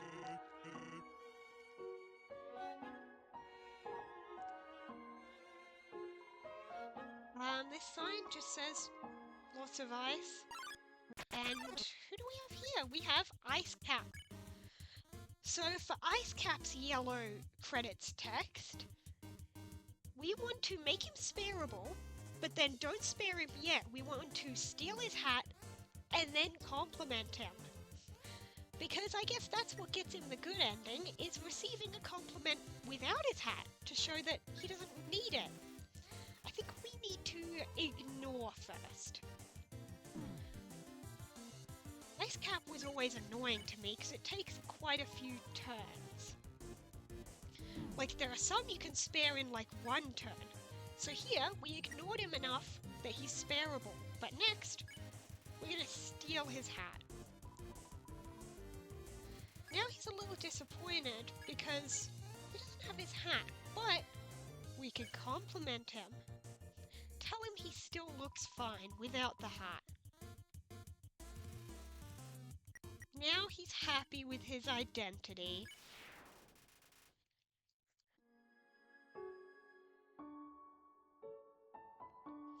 Now here's the snowman. We're gonna take a piece. Obviously I'm not gonna show off what happens if you take multiple pieces because we're doing a nice pacifist route. And that bit that I mentioned before, when you've done a reset and they think you look familiar, there's actually some really funny text at this point as well, where it builds on that. You walk into this room and they're having a conversation where it's like, are you sure I still feel like I've seen that human before? And they're like, well, don't you know who you know? And it's like, but what if I don't know if I know who I know? Or I'm getting it totally mangled, but you get the idea. It's really cool to see that bonus dialogue, where the memories seem to be seeping through, you know? And that's always really fun, but unfortunately I can't show that off. What happens if I walk out? Oh! Okay. Do you treat your mother this way? When she makes you a puzzle? I've never done that! If you try to walk out, more dialogue. That's new. Humans. Okay. Okay, now it's the same. And yeah, you can get it wrong, even though it's so obvious. And it zaps. Wait a minute. Okay, no. It doesn't take your HP away. My HP was already that low. So you can't die from this. It's just... yeah. So nothing even happens if you get it wrong. Even though he still says that I solved it too easily.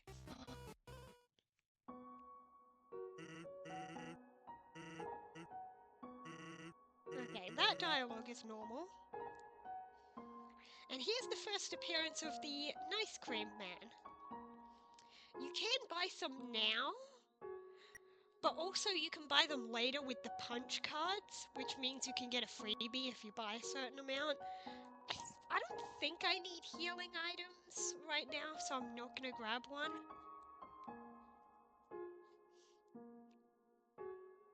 And then over here, Sans is selling fried snow. You can say yes, and then he'll keep upping the price. But then, you don't have the money. He doesn't have any snow. You can also say no to a price, and he says, you're right, I should charge more. Over here, smell danger rating. White rating can become yellow. Puppy is a blue rating. Smell of rolling around. That's a hint at what you do in the Dogamy and Doggeressa fight. And then green rating, which is in red, because dogs are red-green colorblind. And it says his and hers. Over here, you need to hit this ball. I'm pretty bad at it, so I'm not going to show off all the different colors of the flag you can get, because, screw that. I can't do it. Oh my god, I'm screwing up so bad. The ball does actually get smaller as you do it as well. You can also farm gold with this. And this looks like a snowball. It's a snow decahedron.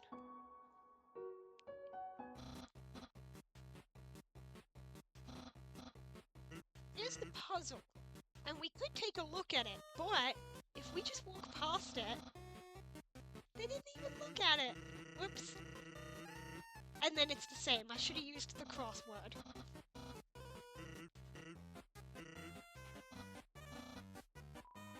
So, on my first playthrough, I said that crosswords are harder, because honestly, crosswords are harder to me, because if you don't know the answer, then you don't know. Whereas a word search, you can keep looking. So, I'll just tell you, when you say crossword, Papyrus disagrees with you and says crosswords are easy. I just fill every box with the letter Z because they make me want to sleep. So I'm gonna click jumble because I actually don't remember what the dialogue is, because I don't usually click it. So let's see. Humans must be very intelligent if they also find Junior Jumble so difficult. Oh yeah. And then here he thanks you for saying that to appease him. And on here, it's an actual word search that you can do. Including if you want to find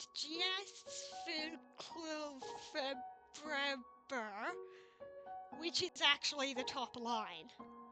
I have seen screenshots of apparently there's a rare thing where you can get an alternate version where there's a different character in the picture.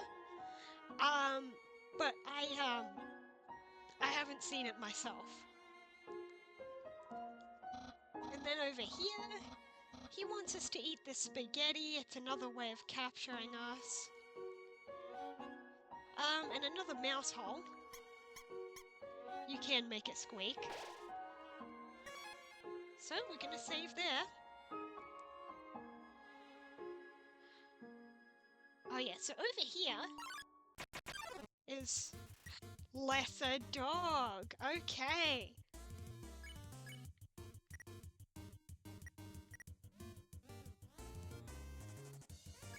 So we're gonna pet lesser dog. That's pretty easy to get around. And we're gonna keep petting lesser dog. Sometimes it's blue, sometimes it's white. And as you can see from the pink text, we can already spare him. But I won't. Whoa, that was tricky because there was one of each. I am going to keep petting lesser dog. You guys may have already seen this, but I'm gonna show it off anyway. If you keep petting lesser dog, his neck keeps growing. In fact,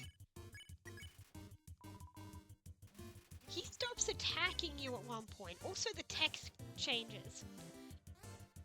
You don't even pet it. It gets more excited. It said plane takeoff. He's entered the realm of the clouds. It can't hear you. I didn't mean to go check. That would do nothing. We're gonna keep petting him because there's his ears. He's coming back around. He's coming back. Still going. And then he's going inside the text box.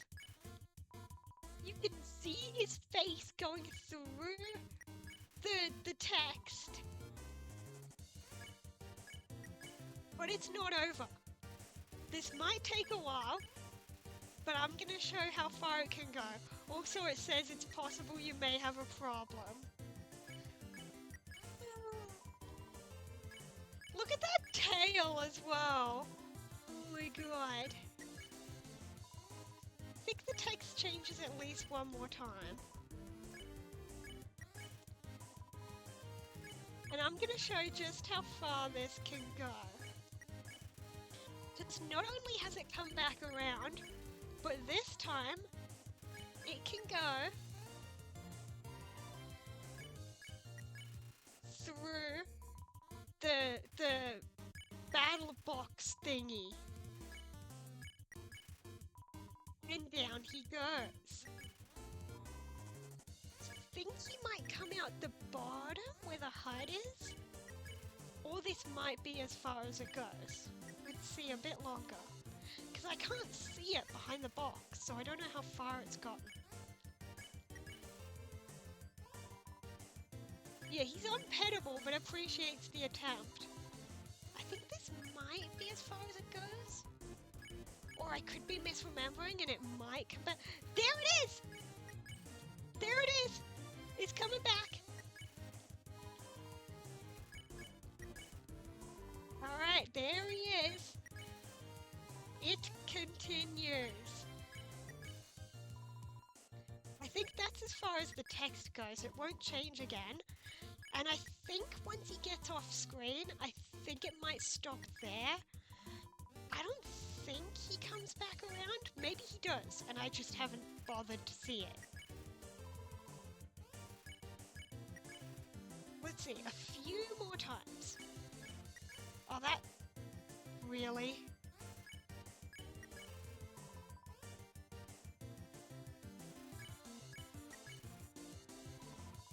Yeah, I think it stops here.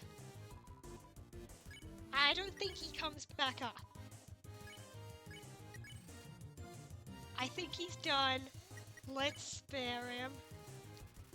He's gone where no dog has gone before. And it pops back to normal when you spare. Now, there's a switch hidden in the snow here. That was pretty easy to find, but in case you didn't find it, in case you went this way first, this is how you're meant to find it. You just, there's a map there. And that switch got rid of spikes that were here. But, once we get here,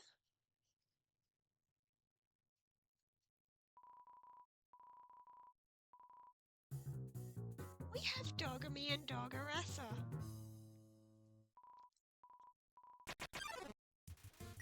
So their yellow text requirement is basically the usual sparing requirement anyway. You roll around, then they re-sniff you, then you pet them both. I'm really bad at dodging the axes. So it's pretty rare that you won't get the yellow text for them. Actually, I'm not sure if it's even possible because, like, you have to spare them to get the pacifist credits anyway. But there might be a way to spare them without that requirement.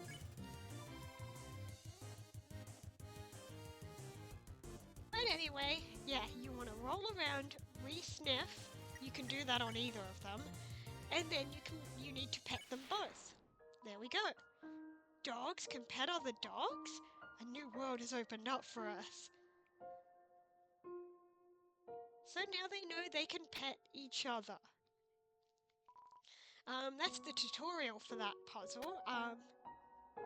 Pretty simple. And here he asks about the spaghetti. I think if you say you left it, he's like flattered that you left it to share with him. And if you say you ate it, he's also flattered because no one ever enjoyed his cooking before.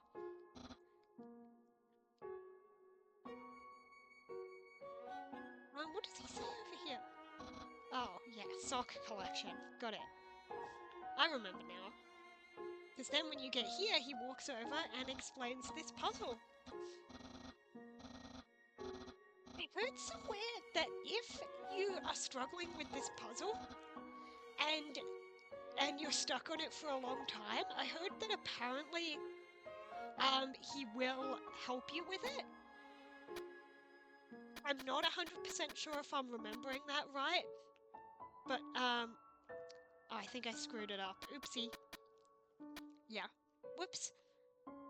But yeah, if you fail it a lot, I believe he can help you with it.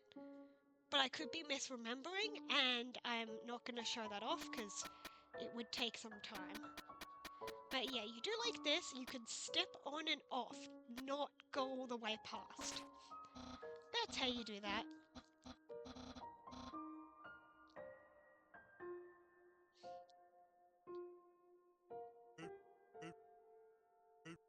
Yep, we didn't need your help, Sans, which is good because he wasn't gonna give any. But there's an interesting alternate dialogue for this. But also, he mentions that this was made by Dr. Alphys, which someone on a first playthrough might forget about that name drop. But we know who Alphys is later. It's just when you're first playing this, you see that name and you're like, oh, that doesn't mean anything. Also, look, the machine itself that he uses to activate it is a copy of Mettaton. But here's the explanation. Red are impassable. Can't walk on them. Yellow are electric. Green make you fight a monster. Orange are fine. Blue are water, but you smell like oranges. But you'll get hurt if you smell like oranges. And water will zap you if it's next to yellow. Purple is slippery, you slide forward, and it makes you smell like lemons, even though lemons aren't purple, which means you're safe from the piranhas. And pink does nothing. Most people, you know, I've seen so many reaction videos where someone writes all that down and then it ends up being a joke where it's always the same. But instead of showing off the regular version, where, you know, he does it and then it's red and pink and you just walk on, I'm gonna say no, I don't understand. He's gonna repeat himself. Red are impossible, yellow are electric, blue make you fight a monster, that's not right. Green are water, that's not right. Orange scented. If you step on orange, don't step on green. Brown tiles are... Wait, there are no brown tiles. Purple smell like lemons. Why don't the yellow ones smell lemony? Wait, did I mix up green and blue? The blue ones are water ones. Pink tiles? I don't remember. Wait, those ones don't do anything. Okay, do you understand better now? And I think if you click yes here, it does it as normal. But if we say no... Okay, you know what? How about you just do this puzzle on your own?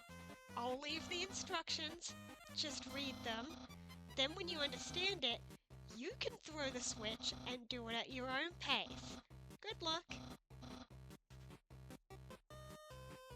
And he walks away. And then we just walk past.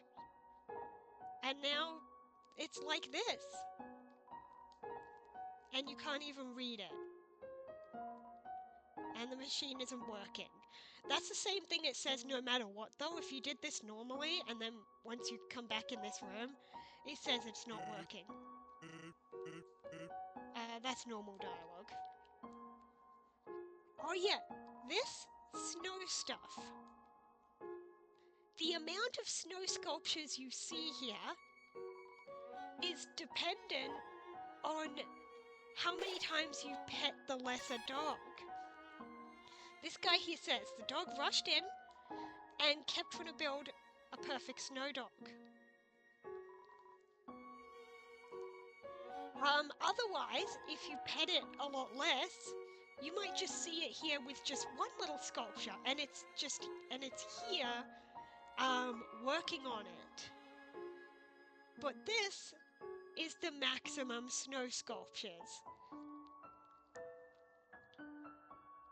Over here, if you get it wrong and you fall down, you go down here.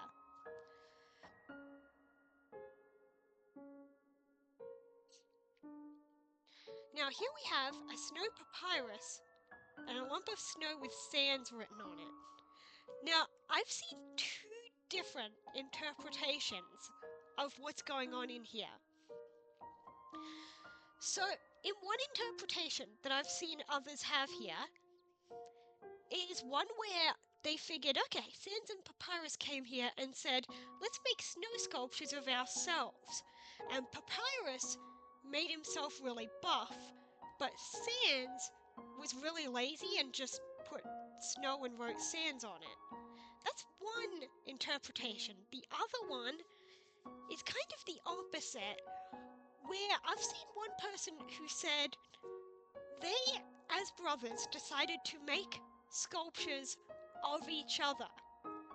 And Sands, who's more talented, actually managed to make a good one for Papyrus, while Papyrus, he tries hard, but he wasn't able to do well enough, so they just wrote sands on the snow. Leave whichever one you want, because, like, it's not confirmed or anything. But yeah, that's what I've heard. And this is the solution to the ice puzzle. It was pretty easy. I think it took me a few tries the very first time I did it, but not too many tries. And, like, that is nothing compared to some of Pokemon's ice puzzles. Also, if you keep going through here, you can get different things on your head. Sometimes it's just lumps of snow, but I think there are some special rare shapes you can get.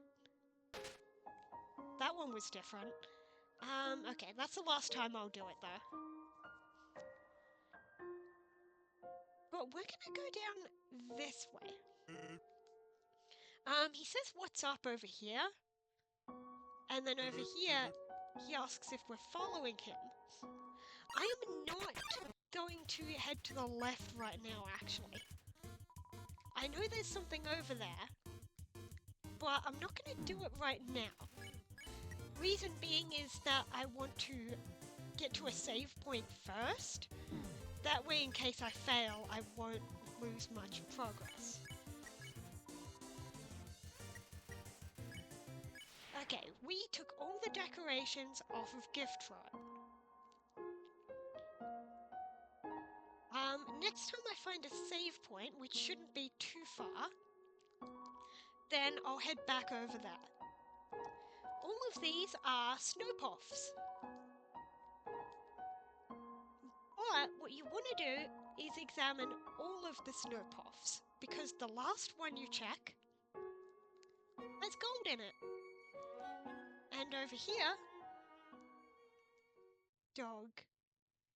Looks like a little dog.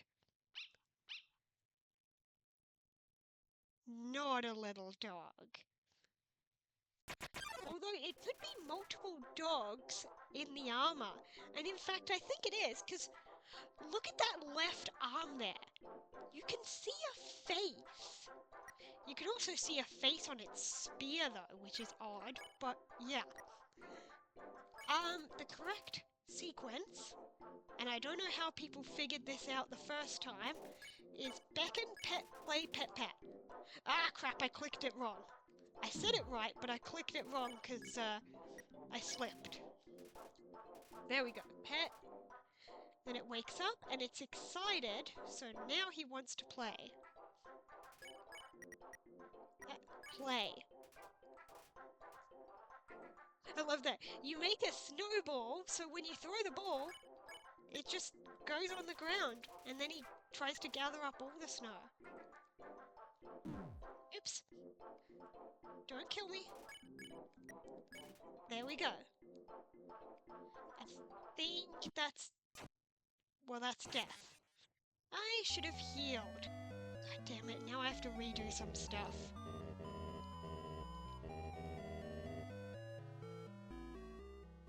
Alright, how far back are we? Oh, not too far. Yeah, we just have to redo this, tiles puzzle. Whoopsie! God damn it.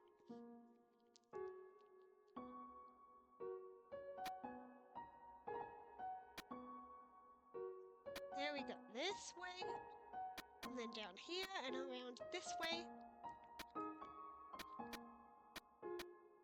There you go. I think what I will do, actually, is I'm going to go backwards slightly and save again. That way, if I die, I believe this puzzle stays done. Yes, it does. So I don't have to redo them all. I can just go on through.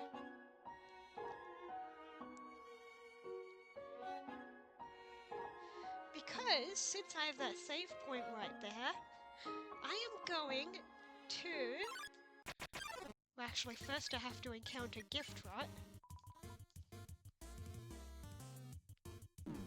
Oops.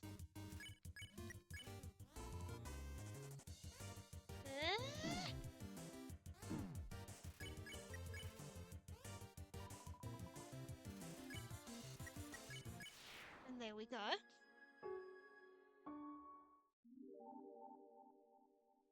In this room... Now that door is something else, but I believe we don't actually need to go through the door.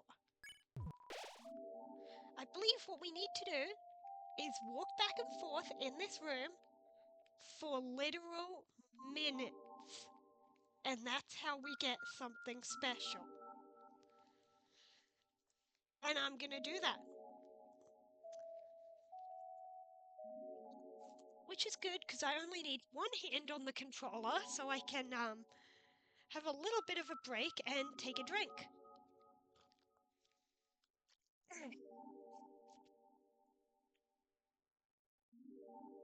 So, how you guys doing?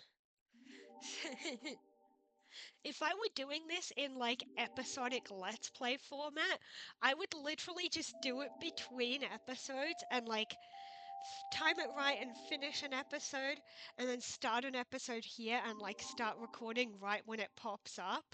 That's what I would do if it were a, you know, Let's Play format.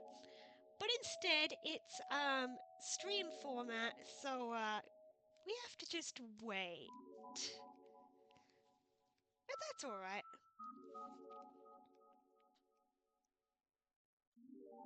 I'm just gonna keep going. I hope I'm right about how this works.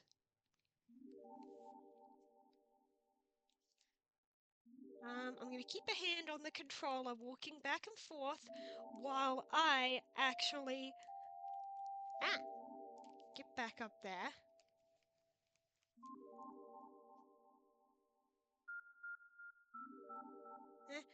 Make sure it keeps walking while I try to look this up just to make sure I understood it right. I'm pretty sure you don't need to go, oops, don't go down. Pretty sure you don't need to go through the door. You need to, just be in this room and walk back and forth. I hope I understood it right. There we go!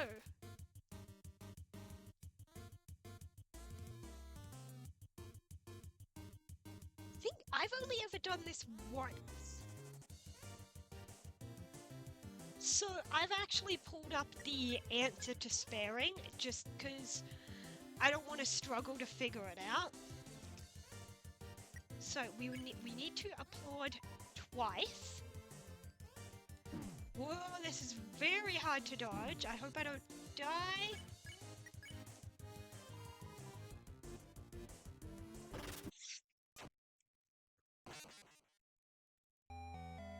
Oh god, now I gotta get him to spawn again.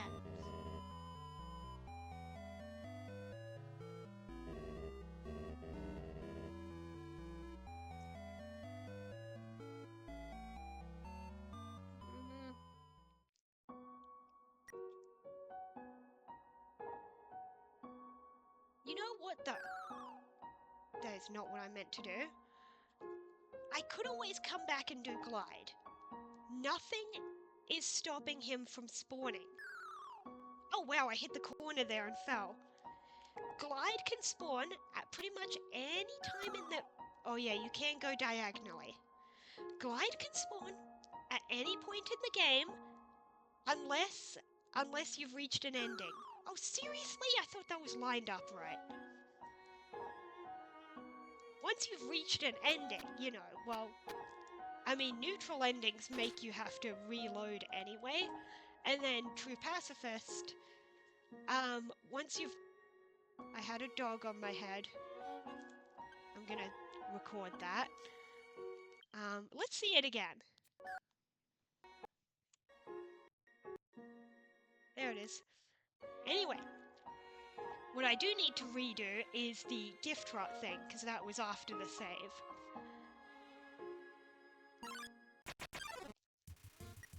So we'll redo gift rot. I'm not gonna do glide right now, because he's kind of hard.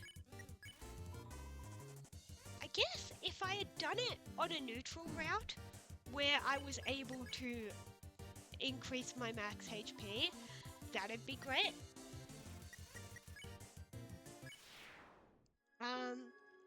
Neutral is the easiest route ever because you can fight some enemies and increase your max HP so you can take more damage. But yeah, we can do glide later. The only thing that locks him out of spawning is actually, I'm not even 100% sure. I believe once you like defeat Azrael and you're in that epilogue mode, things are a bit different, and yeah, and then you can't get any encounters. Okay, this time I'm gonna do it properly. Let's not die. It is Beckon. I like that attack. That one's easier to dodge. Pet. This one's annoying because if it goes white, it hits me. Play. There we go. Back. Pet. The blue. There we go. And pet once more. Alright, buck. Whenever I say buck like that, it just makes me think of Jimmy Neutron with the robot dog. Because it literally says bark. Because it's a robot dog. It's not an actual dog. He didn't program it to make dog noises. It just goes bark. Nice long bridge here, and time for another puzzle cutscene. Not really a puzzle, more of just a cutscene. Why is there a dog hanging there? Good question. Cannons will fire, spikes will swing, blades will slice. What will the dog do? I don't know.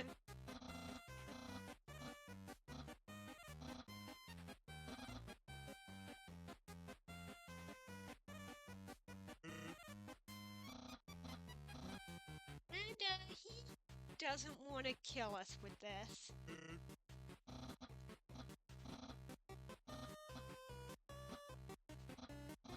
He's got standards, you know? He doesn't want to hurt us. Away it goes. And this was totally another victory for him.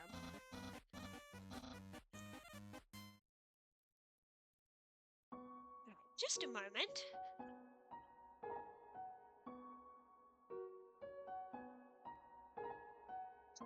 I'm still here.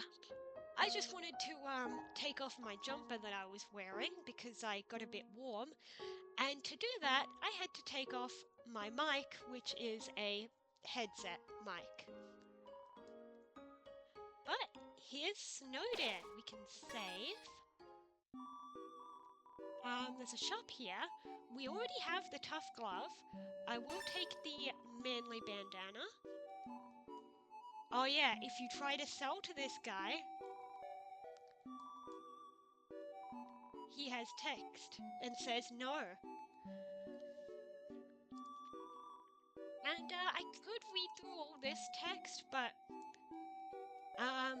you know what? I'm not going to read it out loud, but I will like slowly flash it on screen.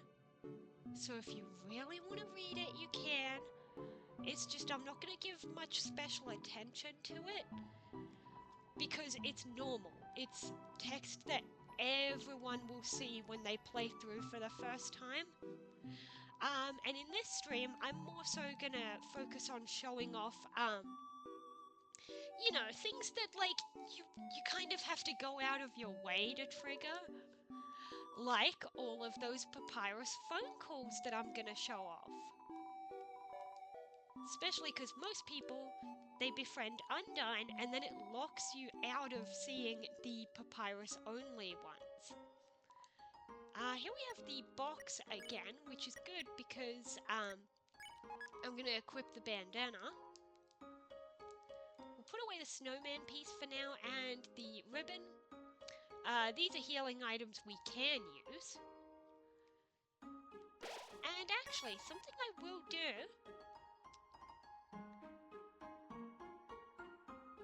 I did mention that glide would be easier if we had more max HP. So what I'm gonna do is I'm gonna go to this inn. I remember the very first time I played this game, I didn't stay at the inn because it confused me, because I was like, why would I need an inn when the save point heals me? But the inn does do something. First off, they give you your money back at this one, not the later one. But it does do something. It's not just a funny cutscene.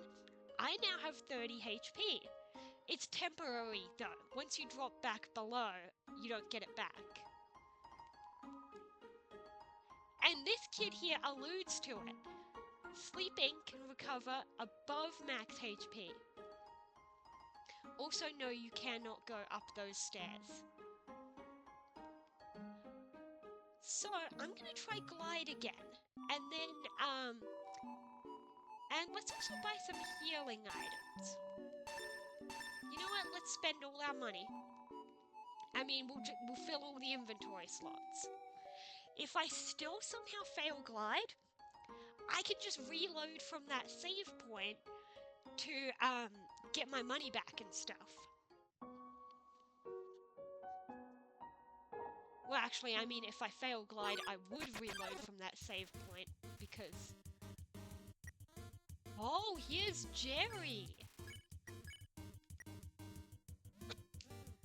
Let me just double check if Jerry has a requirement that I don't know about for his, yellow credits. Jerry... Oh, wait, no! Jerry does not have yellow text because he's not even in the credits. That's how forgettable he is. We ditched Jerry and he's not even in the credits. I'm actually gonna flee just because I don't want to accidentally get hit and then, you know, lose some HP below 30 before I've even started gift rot. I mean, not gift rot, glide. I don't know why I said gift rot. Well, he is in the same area, but yeah. So let's try glide again, now that we've got 30 HP and lots of healing items, and I think I already did gift rot. What the? I thought I clicked flee! Can I not flee from gift rot?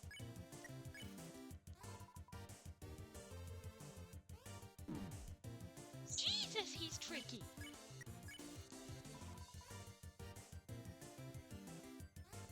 Which means we've lost our 30 HP! Oh, I clicked flee, I could have clicked spare. Oopsie.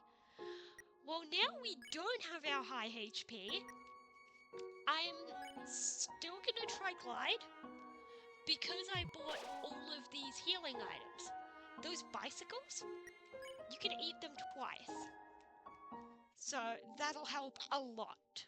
So, it'll take a few minutes, but let's fight glide.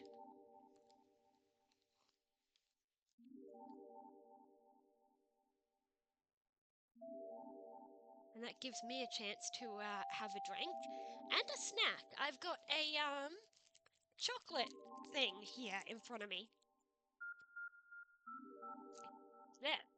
Hoping that rapper noise isn't picking up on stream.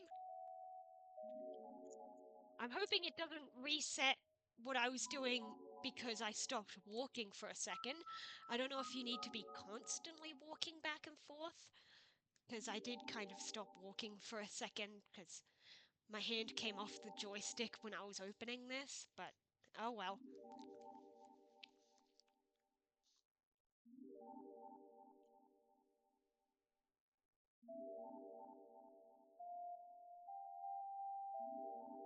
Don't mind me, just having a snack.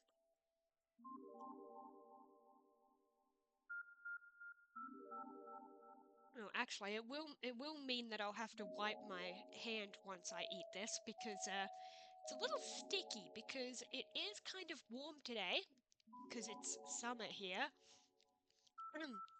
So it is melting slightly on my fingers. And I don't want to touch my controller with chocolate fingers. So I've got my left hand on the joystick and my right hand holding the chocolate.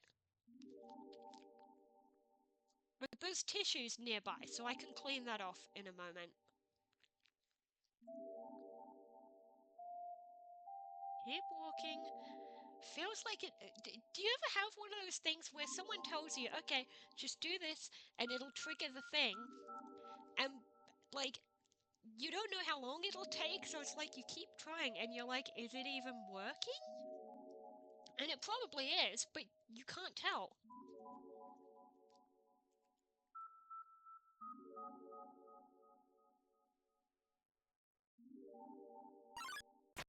There we go. Alright. Give me just a moment. I need to clean my hand so I can have both hands on my controller again.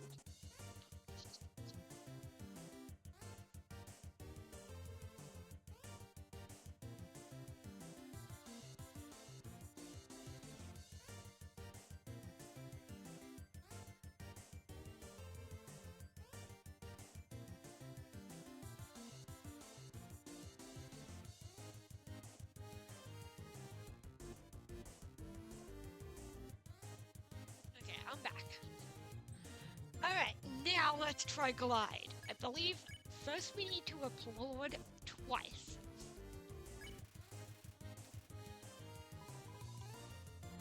This is really hard to dodge. I hate this attack. Whoa, I did it. Kind of. I only got hit once.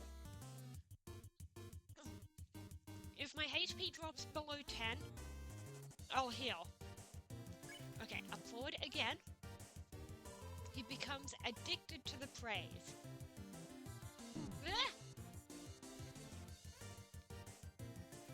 And hopefully it doesn't mess up the sequence that I now have to use a turn to heal.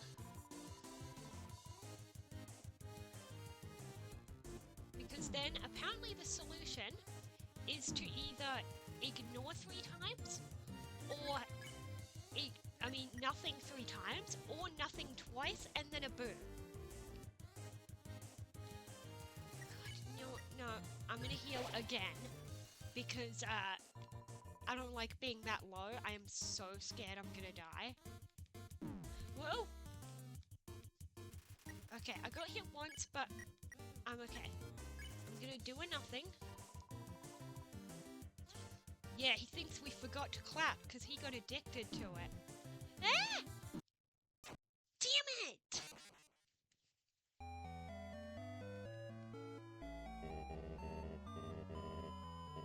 I really want to show glide.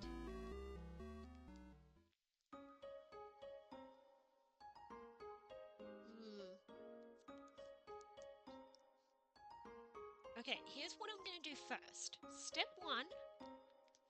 Because I'm pretty sure that I already dealt with gift drop, but maybe I didn't. I'm gonna go down there and we're gonna ditch Jerry.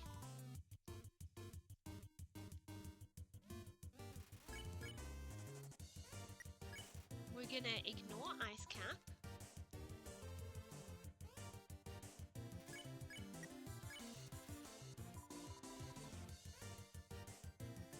Oh, hey, Jerry's back.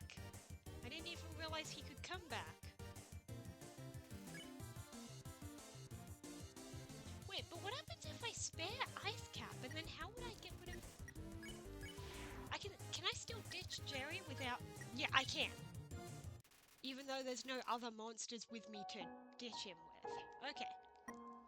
Also, I dodged all those attacks without taking damage. Good on me. But what I'm gonna do down here is go down there, because I think there's a gift rot that gets triggered. I'm going to encounter the gift rot, because then if I come back down here, he probably won't be there. which means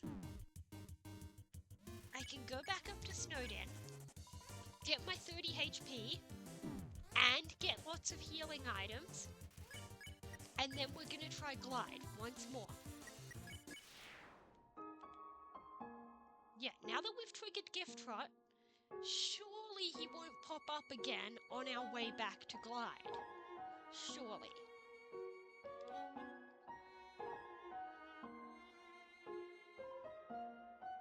Now these just say they're snow puffs. But also the text is not tied to which one you click on, it's tied to what order you click on them. Oh, Ice Cap and Jerry again? Can I not flee? No? You know what? I could probably ditch Jerry and then flee from Ice Cap. Yeah. There we go. Yeah, I don't want to bother doing that. I just want to see if I can beat Glide. Because I want to show that off. I don't know if I've ever beaten him before myself. So, now we save. Now we get our 30 HP.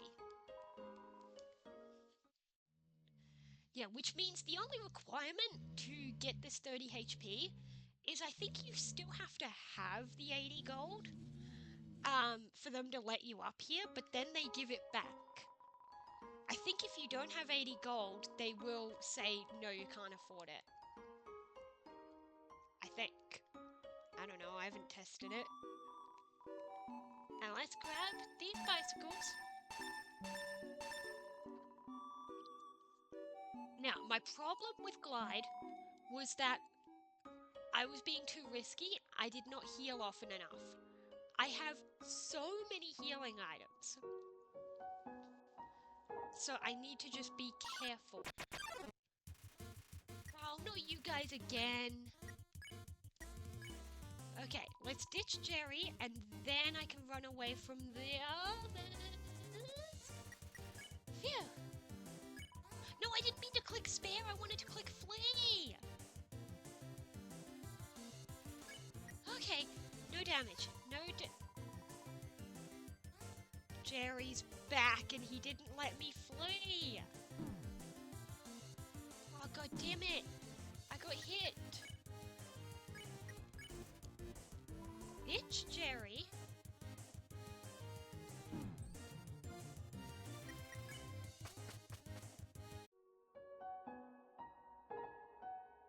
Now we're down to 21 HP, which is not what I wanted. I wanted my 30, but screw it.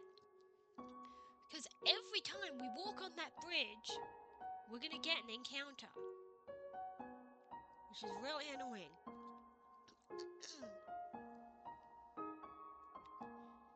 So we're gonna try Glide one more time. Really, Gift Trot? Really? I thought that if I encountered him, then I wouldn't be forced to encounter him in the exact same spot. I don't want to take damage when I'm trying to fight Glide. Because now I cannot get to Glide with my 30 HP. I can't. Which is really annoying, but I'm already here, so we're gonna just start with 20, and we're gonna have one more try. If I fail, then I might just give up on Glide, and I'll give up on showing that off. Because I am not good at these dodging.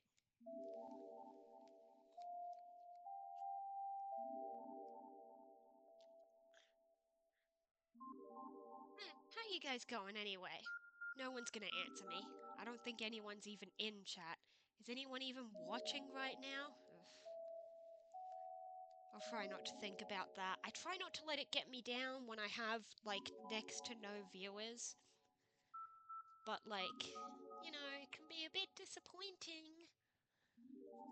But I'm not gonna, like, end stream just because no one shows up. just gonna do my thing and hopefully viewers will come. Plus, you know, the VODs go up on YouTube, so hopefully people will watch those. The VODs have been getting a few views, but not a lot, so yeah.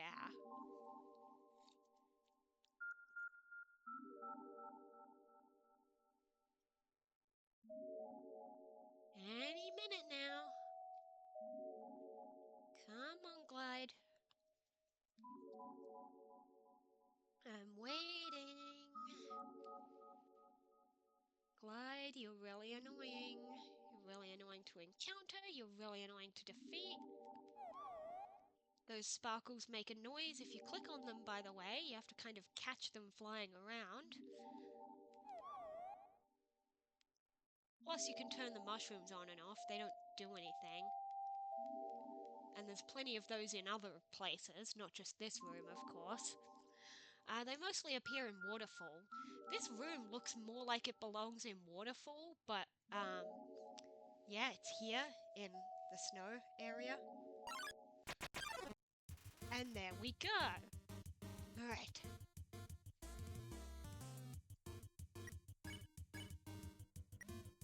Alright. Applaud. Okay, this is hard. I hate this attack. I hate this attack. I hate this. I did it! He saw his reflection and got jealous. Okay.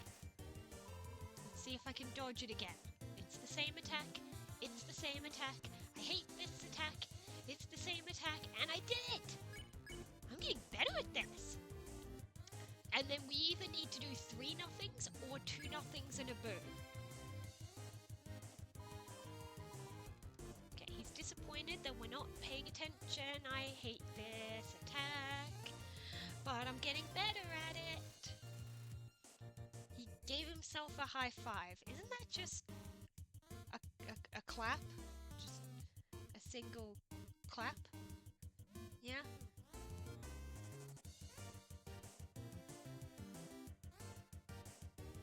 Let me see.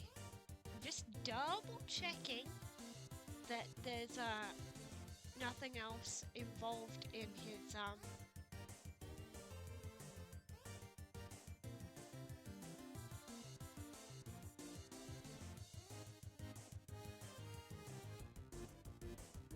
yeah, either 3 nothings or 2 nothings and a boom, and it should be basically the same. Ah! No! No! No! No! No! Okay, healing time. Healing time.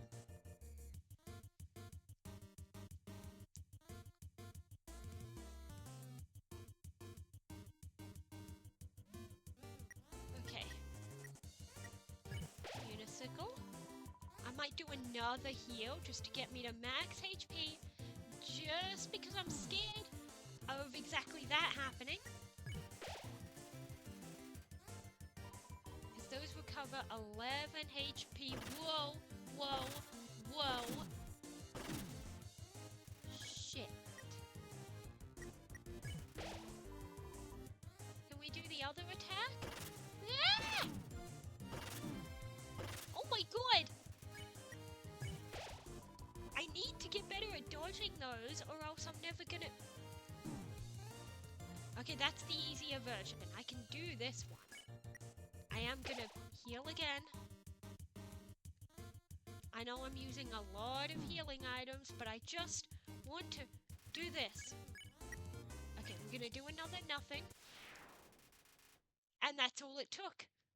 And you get 120 gold for that. And that's it. That's all that happens. Well, now you've seen his dialogue, you've seen all that stuff.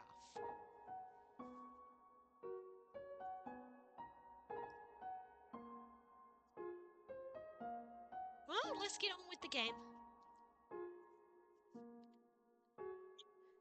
Speaking of that room we were just in, that's also something that I probably won't be able to show off because, what was I? Oh, hey, Jerry. Because you have to dodge all of the credits to have that door open. And, I'm not doing that. I can't do that, you know? Not unless I use, like, cheats or something to make it think I wasn't touching them. Because no way can I do that.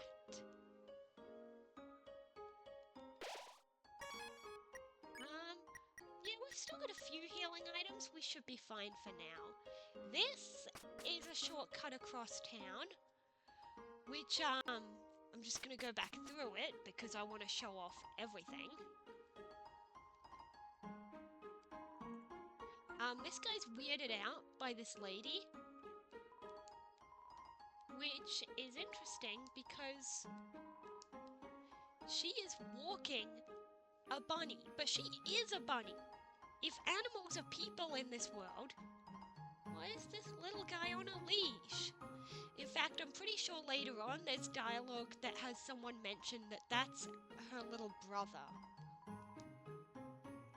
This person references Gift Drop by saying teens decorated its horns, people started giving it presents, and now it's a tradition to put presents under a decorated tree.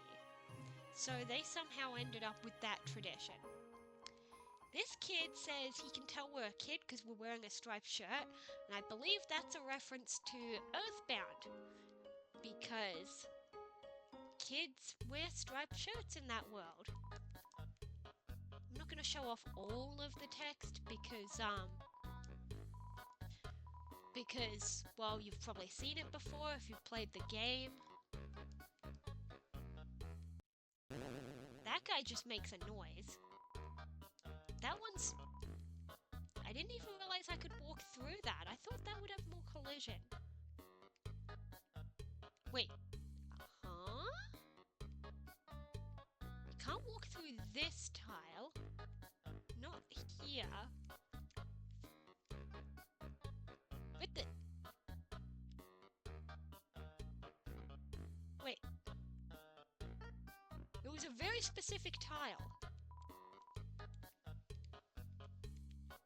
Can't get it to work again. I'm stuck.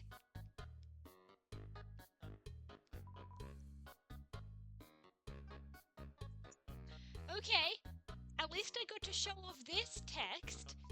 You can't go through the fire exit because you're not made of fire. Okay, but here's the thing. First of all, if that chair is meant to have collision, then nobody would get to see this door text if you can't usually get into this spot. But, if I can't get it to work again, then oh, thank God, I got back through. Okay, so there is a very specific tile here where it kind of looks like you shouldn't be able to get through, but you can. And thank God I got back through, because otherwise I would have had to reload.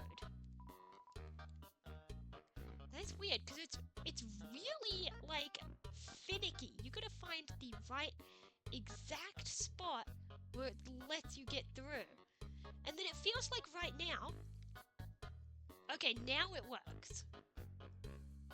But sometimes it might kind of look like I'm in the same spot, and it doesn't work. It's weird. For a second I thought I'd found like a glitch or something.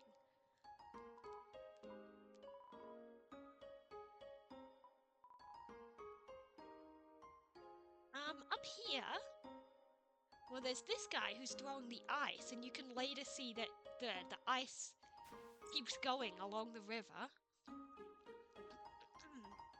Over here, we have a parent bit of snow and kids who want to play monsters and humans. We have a house here. You can knock on the door and they want to keep hearing you knock so they don't answer. And up here...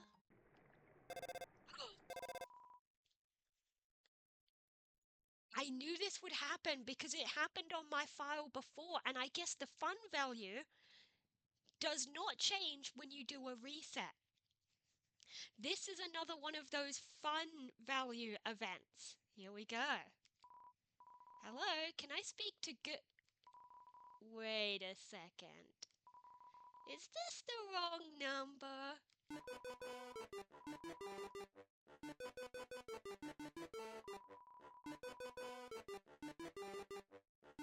This music is very rare. Oh, it's the wrong number song.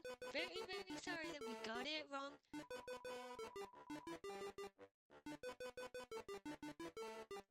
Oh, it's the wrong number song.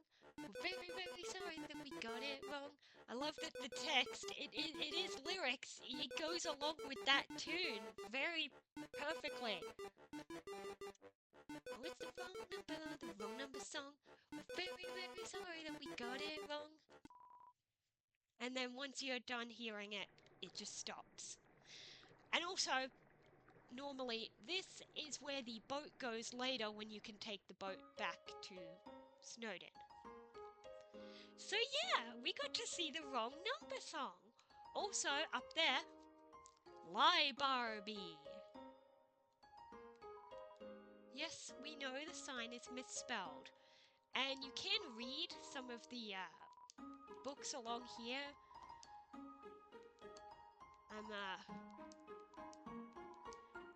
I'm not going to show them all, like, I'm not going to read them all because,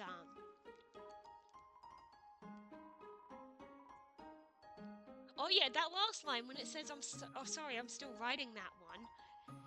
Her mouth moves. It's that character who says that. The other thing is, I've seen someone show off that this woman, her sprite is like accidentally like mislayered with the table, where she's supposed to have her arms kind of on top of the table, and she has like a book or something that's like resting on the table as part of her sprite, but it's mislayered to where that part of her is accidentally under the table when it should be on top of it. So yeah, look into that if you want. Oh yeah, and this character says you're someone who has difficulty solving the one that you said was difficult to Papyrus. Over here, one mailbox has mail, and the other is Papyrus's. You can't go into the house yet, and this is locked from the inside. So we're gonna just keep going. I'm tossing up as to whether to do the fight normally or show off what happens when you end up in that shed, because a lot of people don't see that, because it's not a hard fight. It's not hard to dodge Papyrus's attacks. So a lot of people do not see the inside of that shed. So I think I'm going to show that off.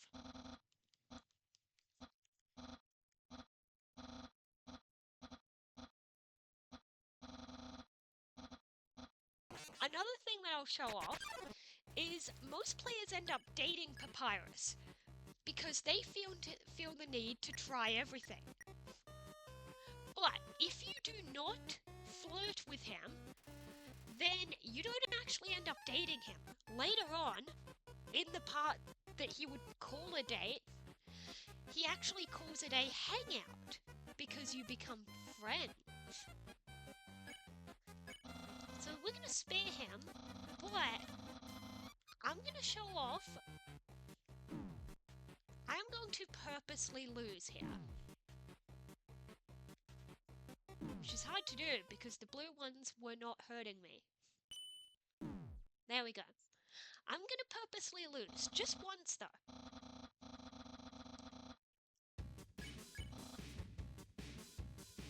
Alright, get me. And again. One more. Oh yeah, he keeps reminding you, try holding up. When you get to 1 HP, that's when you are supposedly defeated.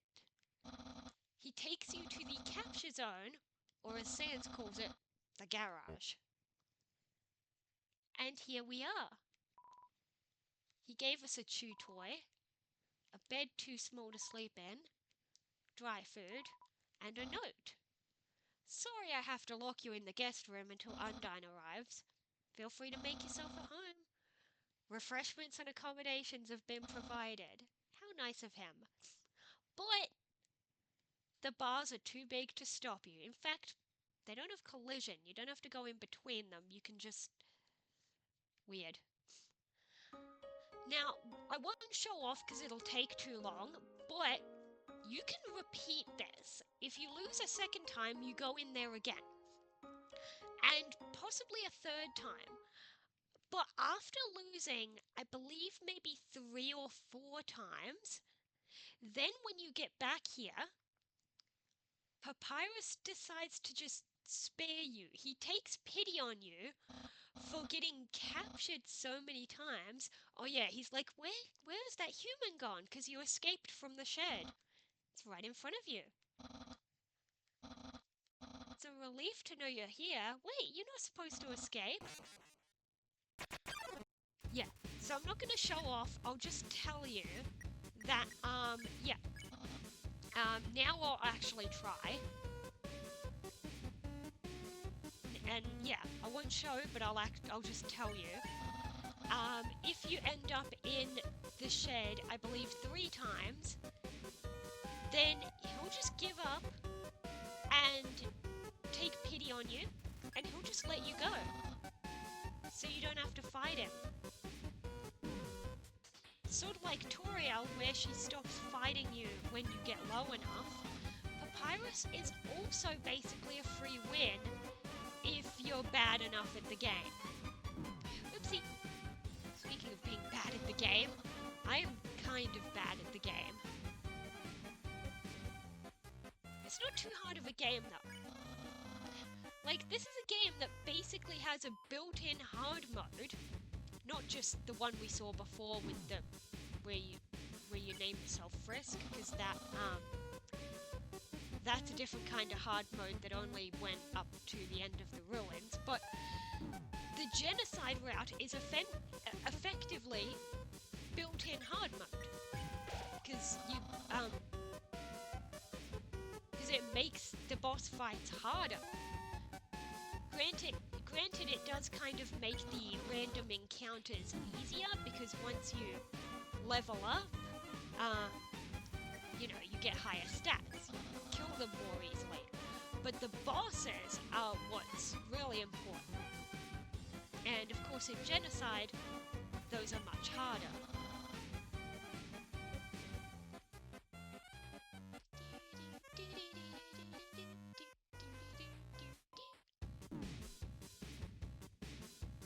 It's kind of like Flappy Bird, actually. Like this method of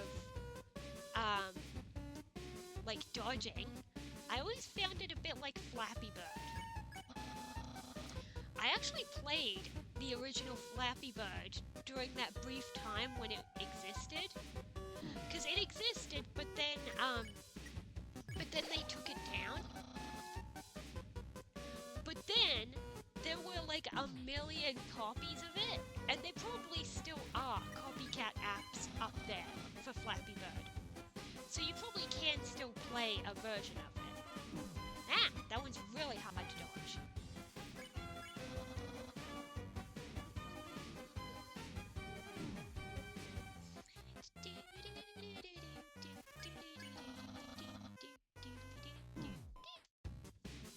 Okay, I'm gonna heal after this one. Just to be safe, because I'm terrible at this.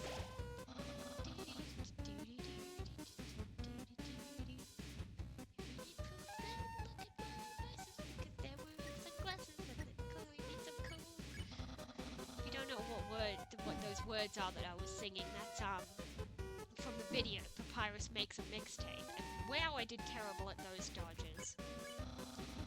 Behold, my special attack! That's my special attack! Hey, you stupid dog! Yeah, okay. Okay, perfectly normal attack, but then, like, it's clearly not normal. No, I think I can be fine without another heal. Yeah, he says here's an absolutely normal attack, but, well, maybe I should have healed. Well, I can do this. Stay in the middle and jump. Thank God for iframes. Well, there's the dog. Cool.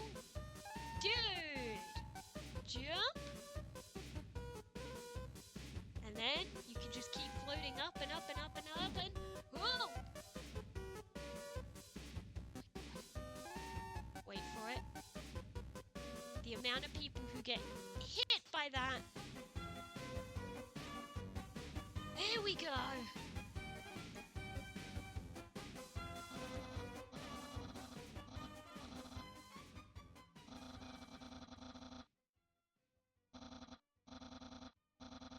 Alright, there we go.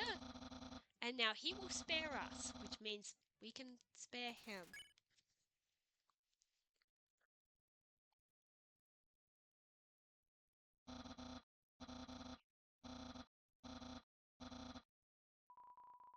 Oh yeah, most people usually click let's be friends because they want to be nice.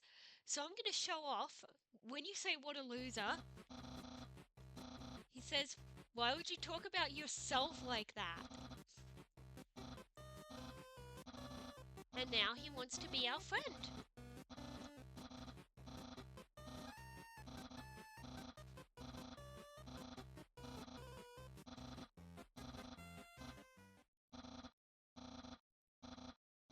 Okay, this is all normal text, so I'm not going to read it properly. But now, we can go hang out with Papyrus and get his phone number. And that's going to kick off the main theme of this stream. Gee, it only took 3 hours. Because then, we're going to go around to every room and see what Papyrus has to say. And then what we're going to do is, even when we get to the point where we could befriend Undyne, we're going to ignore that so we can see the Papyrus-only dialogue for the later rooms, because most people don't see that. Let's show off. He increased the height of his sink, and there's a dog in there.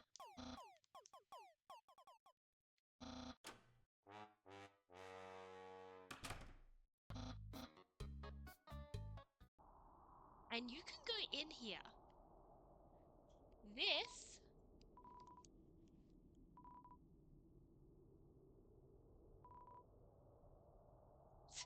dumpling's hardening and turns into a regular dump. Tap dispenses dog food. Broken game CD.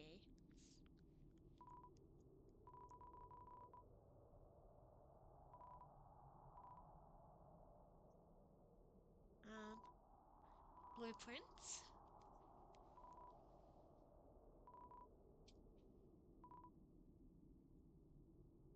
And then up here, it tells us...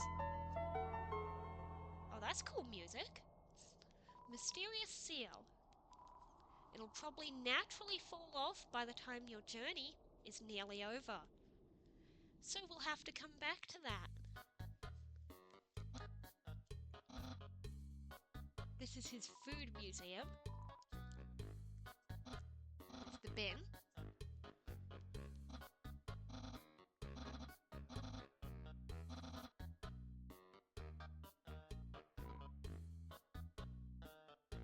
Oh yeah, Papyrus said Sans tried cooking a quiche that didn't have egg in it, which I think means a pie, because it says there's an empty pie tin in the stove. I wonder who he got that idea from. Also, there's money in the couch. Stay tuned for a new program, MTT.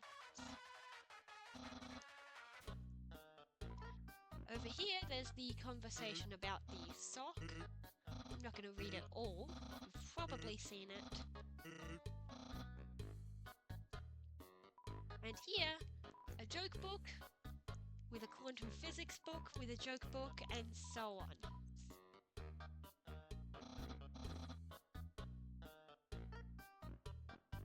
Oh yeah, and Sans has a pet rock. And Papyrus fed it sprinkles. That is Sans' room. This is Papyrus' room. There's some more text I could show off. He knows who's popular on the internet. The closet does not open. Bookshelf. Oh yeah, the race car bed, and then in the end he finally gets to actually drive down a highway in a race car. But let's move on. We're going to begin the hangouts. It's not a date. It behaves basically the same way, just slightly different text. Press the X button. It is indeed Sunday. It does reflect the real day up there. And it also has a moon symbol, because I guess it changes based on time of day. It is, of course, around 6 p.m. here, so yeah, Sunday evening. He asked to hang out. What if we say no? Fortunately, it only says to ask. Time for part 3. Put on nice clothes. I'm wearing a bandana, which means I clearly am trying to impress him. What if I say no? Despite that, you chose to wear clothing today of all days. Friendship was predestined. Yeah, and we've got friendship power, not dating power. Which makes me wonder, because I don't remember exactly, is what about the text at the end of the date where he's like, sorry, I'm not attracted to you and all that? I don't remember what that does if it's a friendship and not a date. But he's got his special clothes in case someone wants to hang out. What if I say I hate it? Honesty shows how much you care.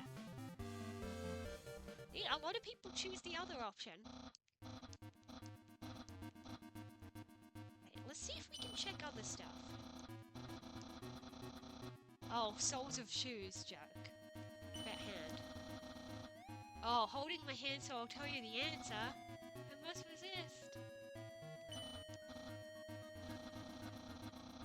Biceps, okay.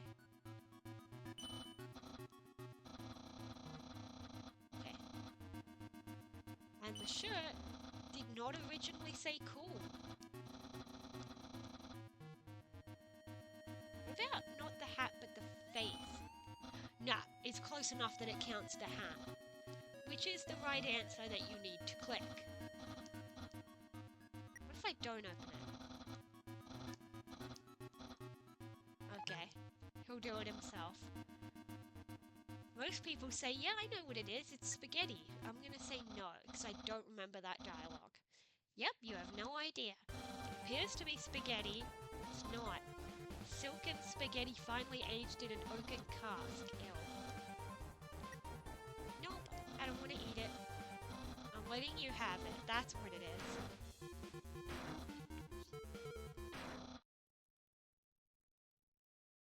So yeah, it goes pretty similar with some slight dialogue changes if you didn't flirt with him.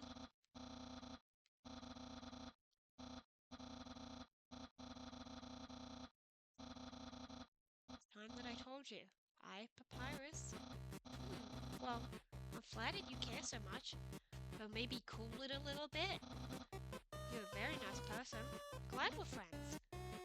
But I think you can reach your max potential if you live more for your own sake rather than just for mine.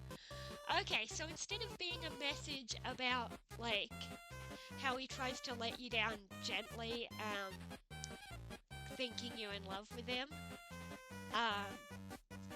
and how he tried to fake those feelings at first, but just can't do it. Now it's like, okay, I think you're obsessed with me. Try to live for your own sake. We can be friends, just not, like, overly obsessively. Because you don't want to be too tied to a friend, you know? You should hang out with Undyne, yeah. And I will, but not for a while. And now we got his phone number. And also, don't walk out this room. There's special dialogue if you call him immediately after the hangout. Wow, it only took you 4 seconds to call me. You must be very desperate for my help. Well, do not fear. This is Papyrus's hotful helpline. Just describe your location and I will describe some hot tips. So where are you? You're still in my room. Have you heard of something called a door? Wait, don't worry, I'll draw a diagram for you. I believe there's either 2 or 3 dialogues. Hold up, I'm still drawing. I think it's just 2 most of the time. Now, normally when you come in here, if it was later, there might be something different. What? I thought you'd gotten out of my room. We're going to have to start over from square one. First, do you know who Papyrus is? Do I know who Papyrus is? Yeah, I think it's just 2, so I'm not going to keep trying for 3. Let's see. You're in my house. Good choice. Though I guess it's technically Sans' house too. But I prefer not to discuss his part of it. His room is...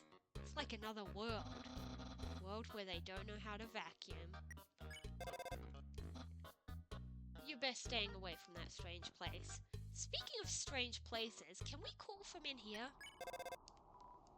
No.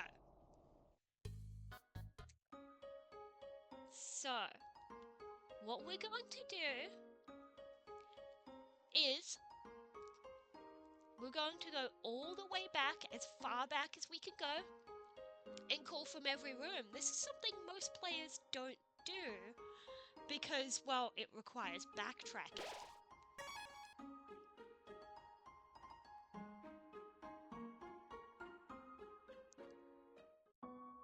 However, I'm actually getting a bit tired. We've been streaming for about 3 hours. I've had other days where I've streamed for 4 or even 5 hours, but oh, nice caps here. But you know, this time my voice is getting kind of tired, so I'm thinking this is a good place to end off. I might keep this series to be every Sunday, actually. Unless it's Saturday in your time zone, then basically same time every week. So that's what I'm gonna do, is every Undertale session, well, I'll continue this. So next time, I'm gonna show off Papyrus's phone calls. And I think that'll be really interesting, because there are a lot of rooms where people do not see the phone call dialogue because they just keep on going forward. And then they see Papyrus's dialogue maybe from throughout Waterfall maybe, and then they get Undyne added, and then they never see the Papyrus dialogue for like the Hotland areas. I believe there is no dialogue for either version in the ruins, because you can't go back there until the epilogue. And I believe in the core as well, phones don't work.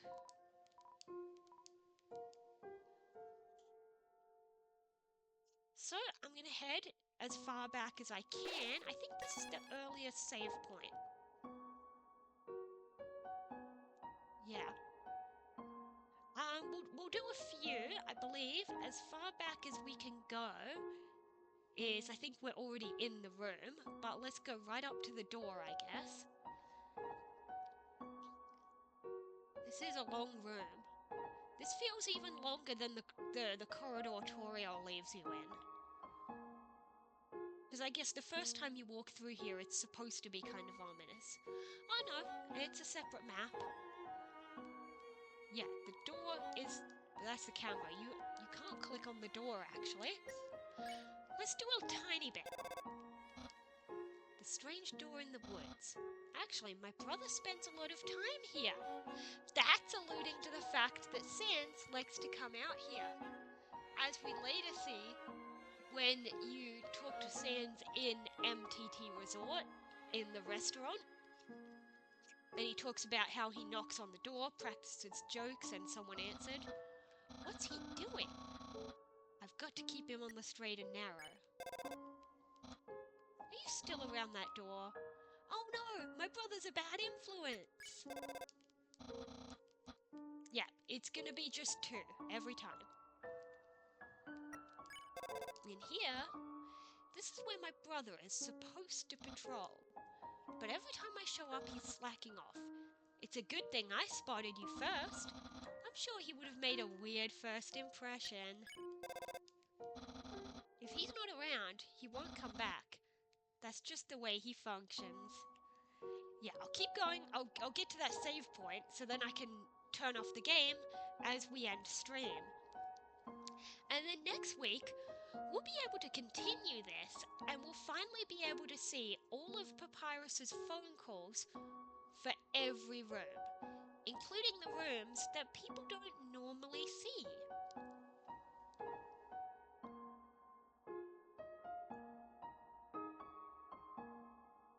Yeah, this is the save point. What? Are you lost? You should try calling someone for help. Huh? Why are you calling me? Let's check up here as well. It's too cold to swim in the river, unless you have a waterproof sweater. Is that a thing? It's just a river. Okay. But we're going to end it off here. My voice is getting tired. It's been 3 hours. But that means that next time we've got a bit of a fresh start here. We've unlocked Papyrus's phone calls. Which means, starting next stream, we're going to show off Papyrus's phone calls for every room, including the ones people don't normally check. All of them. All the ones I can check. Because I won't be adding Undyne. Not until I reach the core, the point where I would normally be walking into the core. Because then at that point, there's no more new rooms to go into because the phone doesn't work in the core. And then once I get up to the core, I will backtrack, I will go hang out with Undyne, and then I will backtrack all the way back to Snowdin to get the Papyrus and Undyne phone calls for every room and show those off. Because again, people never see the Papyrus and Undyne phone calls for these earlier maps because they never go all the way back. And that's what I'm going to do. Next stream, same time next week.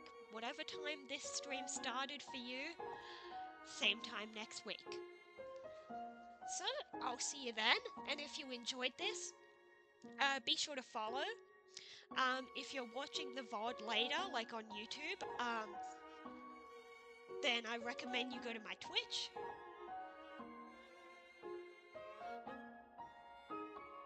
Yeah, if you're watching from YouTube, then it'd be great. If you want to watch me live and be in chat, then yeah, check my channel about section to get to Twitch and follow me there, and it'd really help out my channel. And if you're watching from Twitch, great, be sure to follow to see when I go live. And yeah, and if you want to see my previous VODs, they will be on YouTube. They're also on Twitch, but they're only up for 7 days and then they expire. But on YouTube, they're up there permanently, because I always make sure to upload the VODs.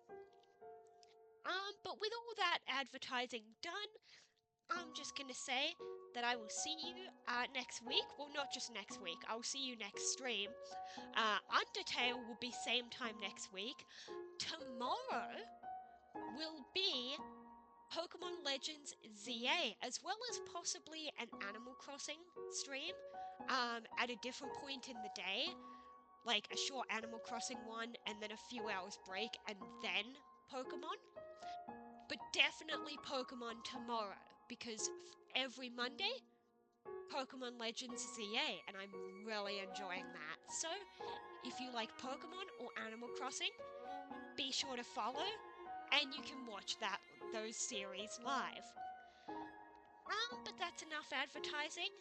I'll see you next time. Hope to see you then. And I'm terrible at outros, so I'm just gonna say bye!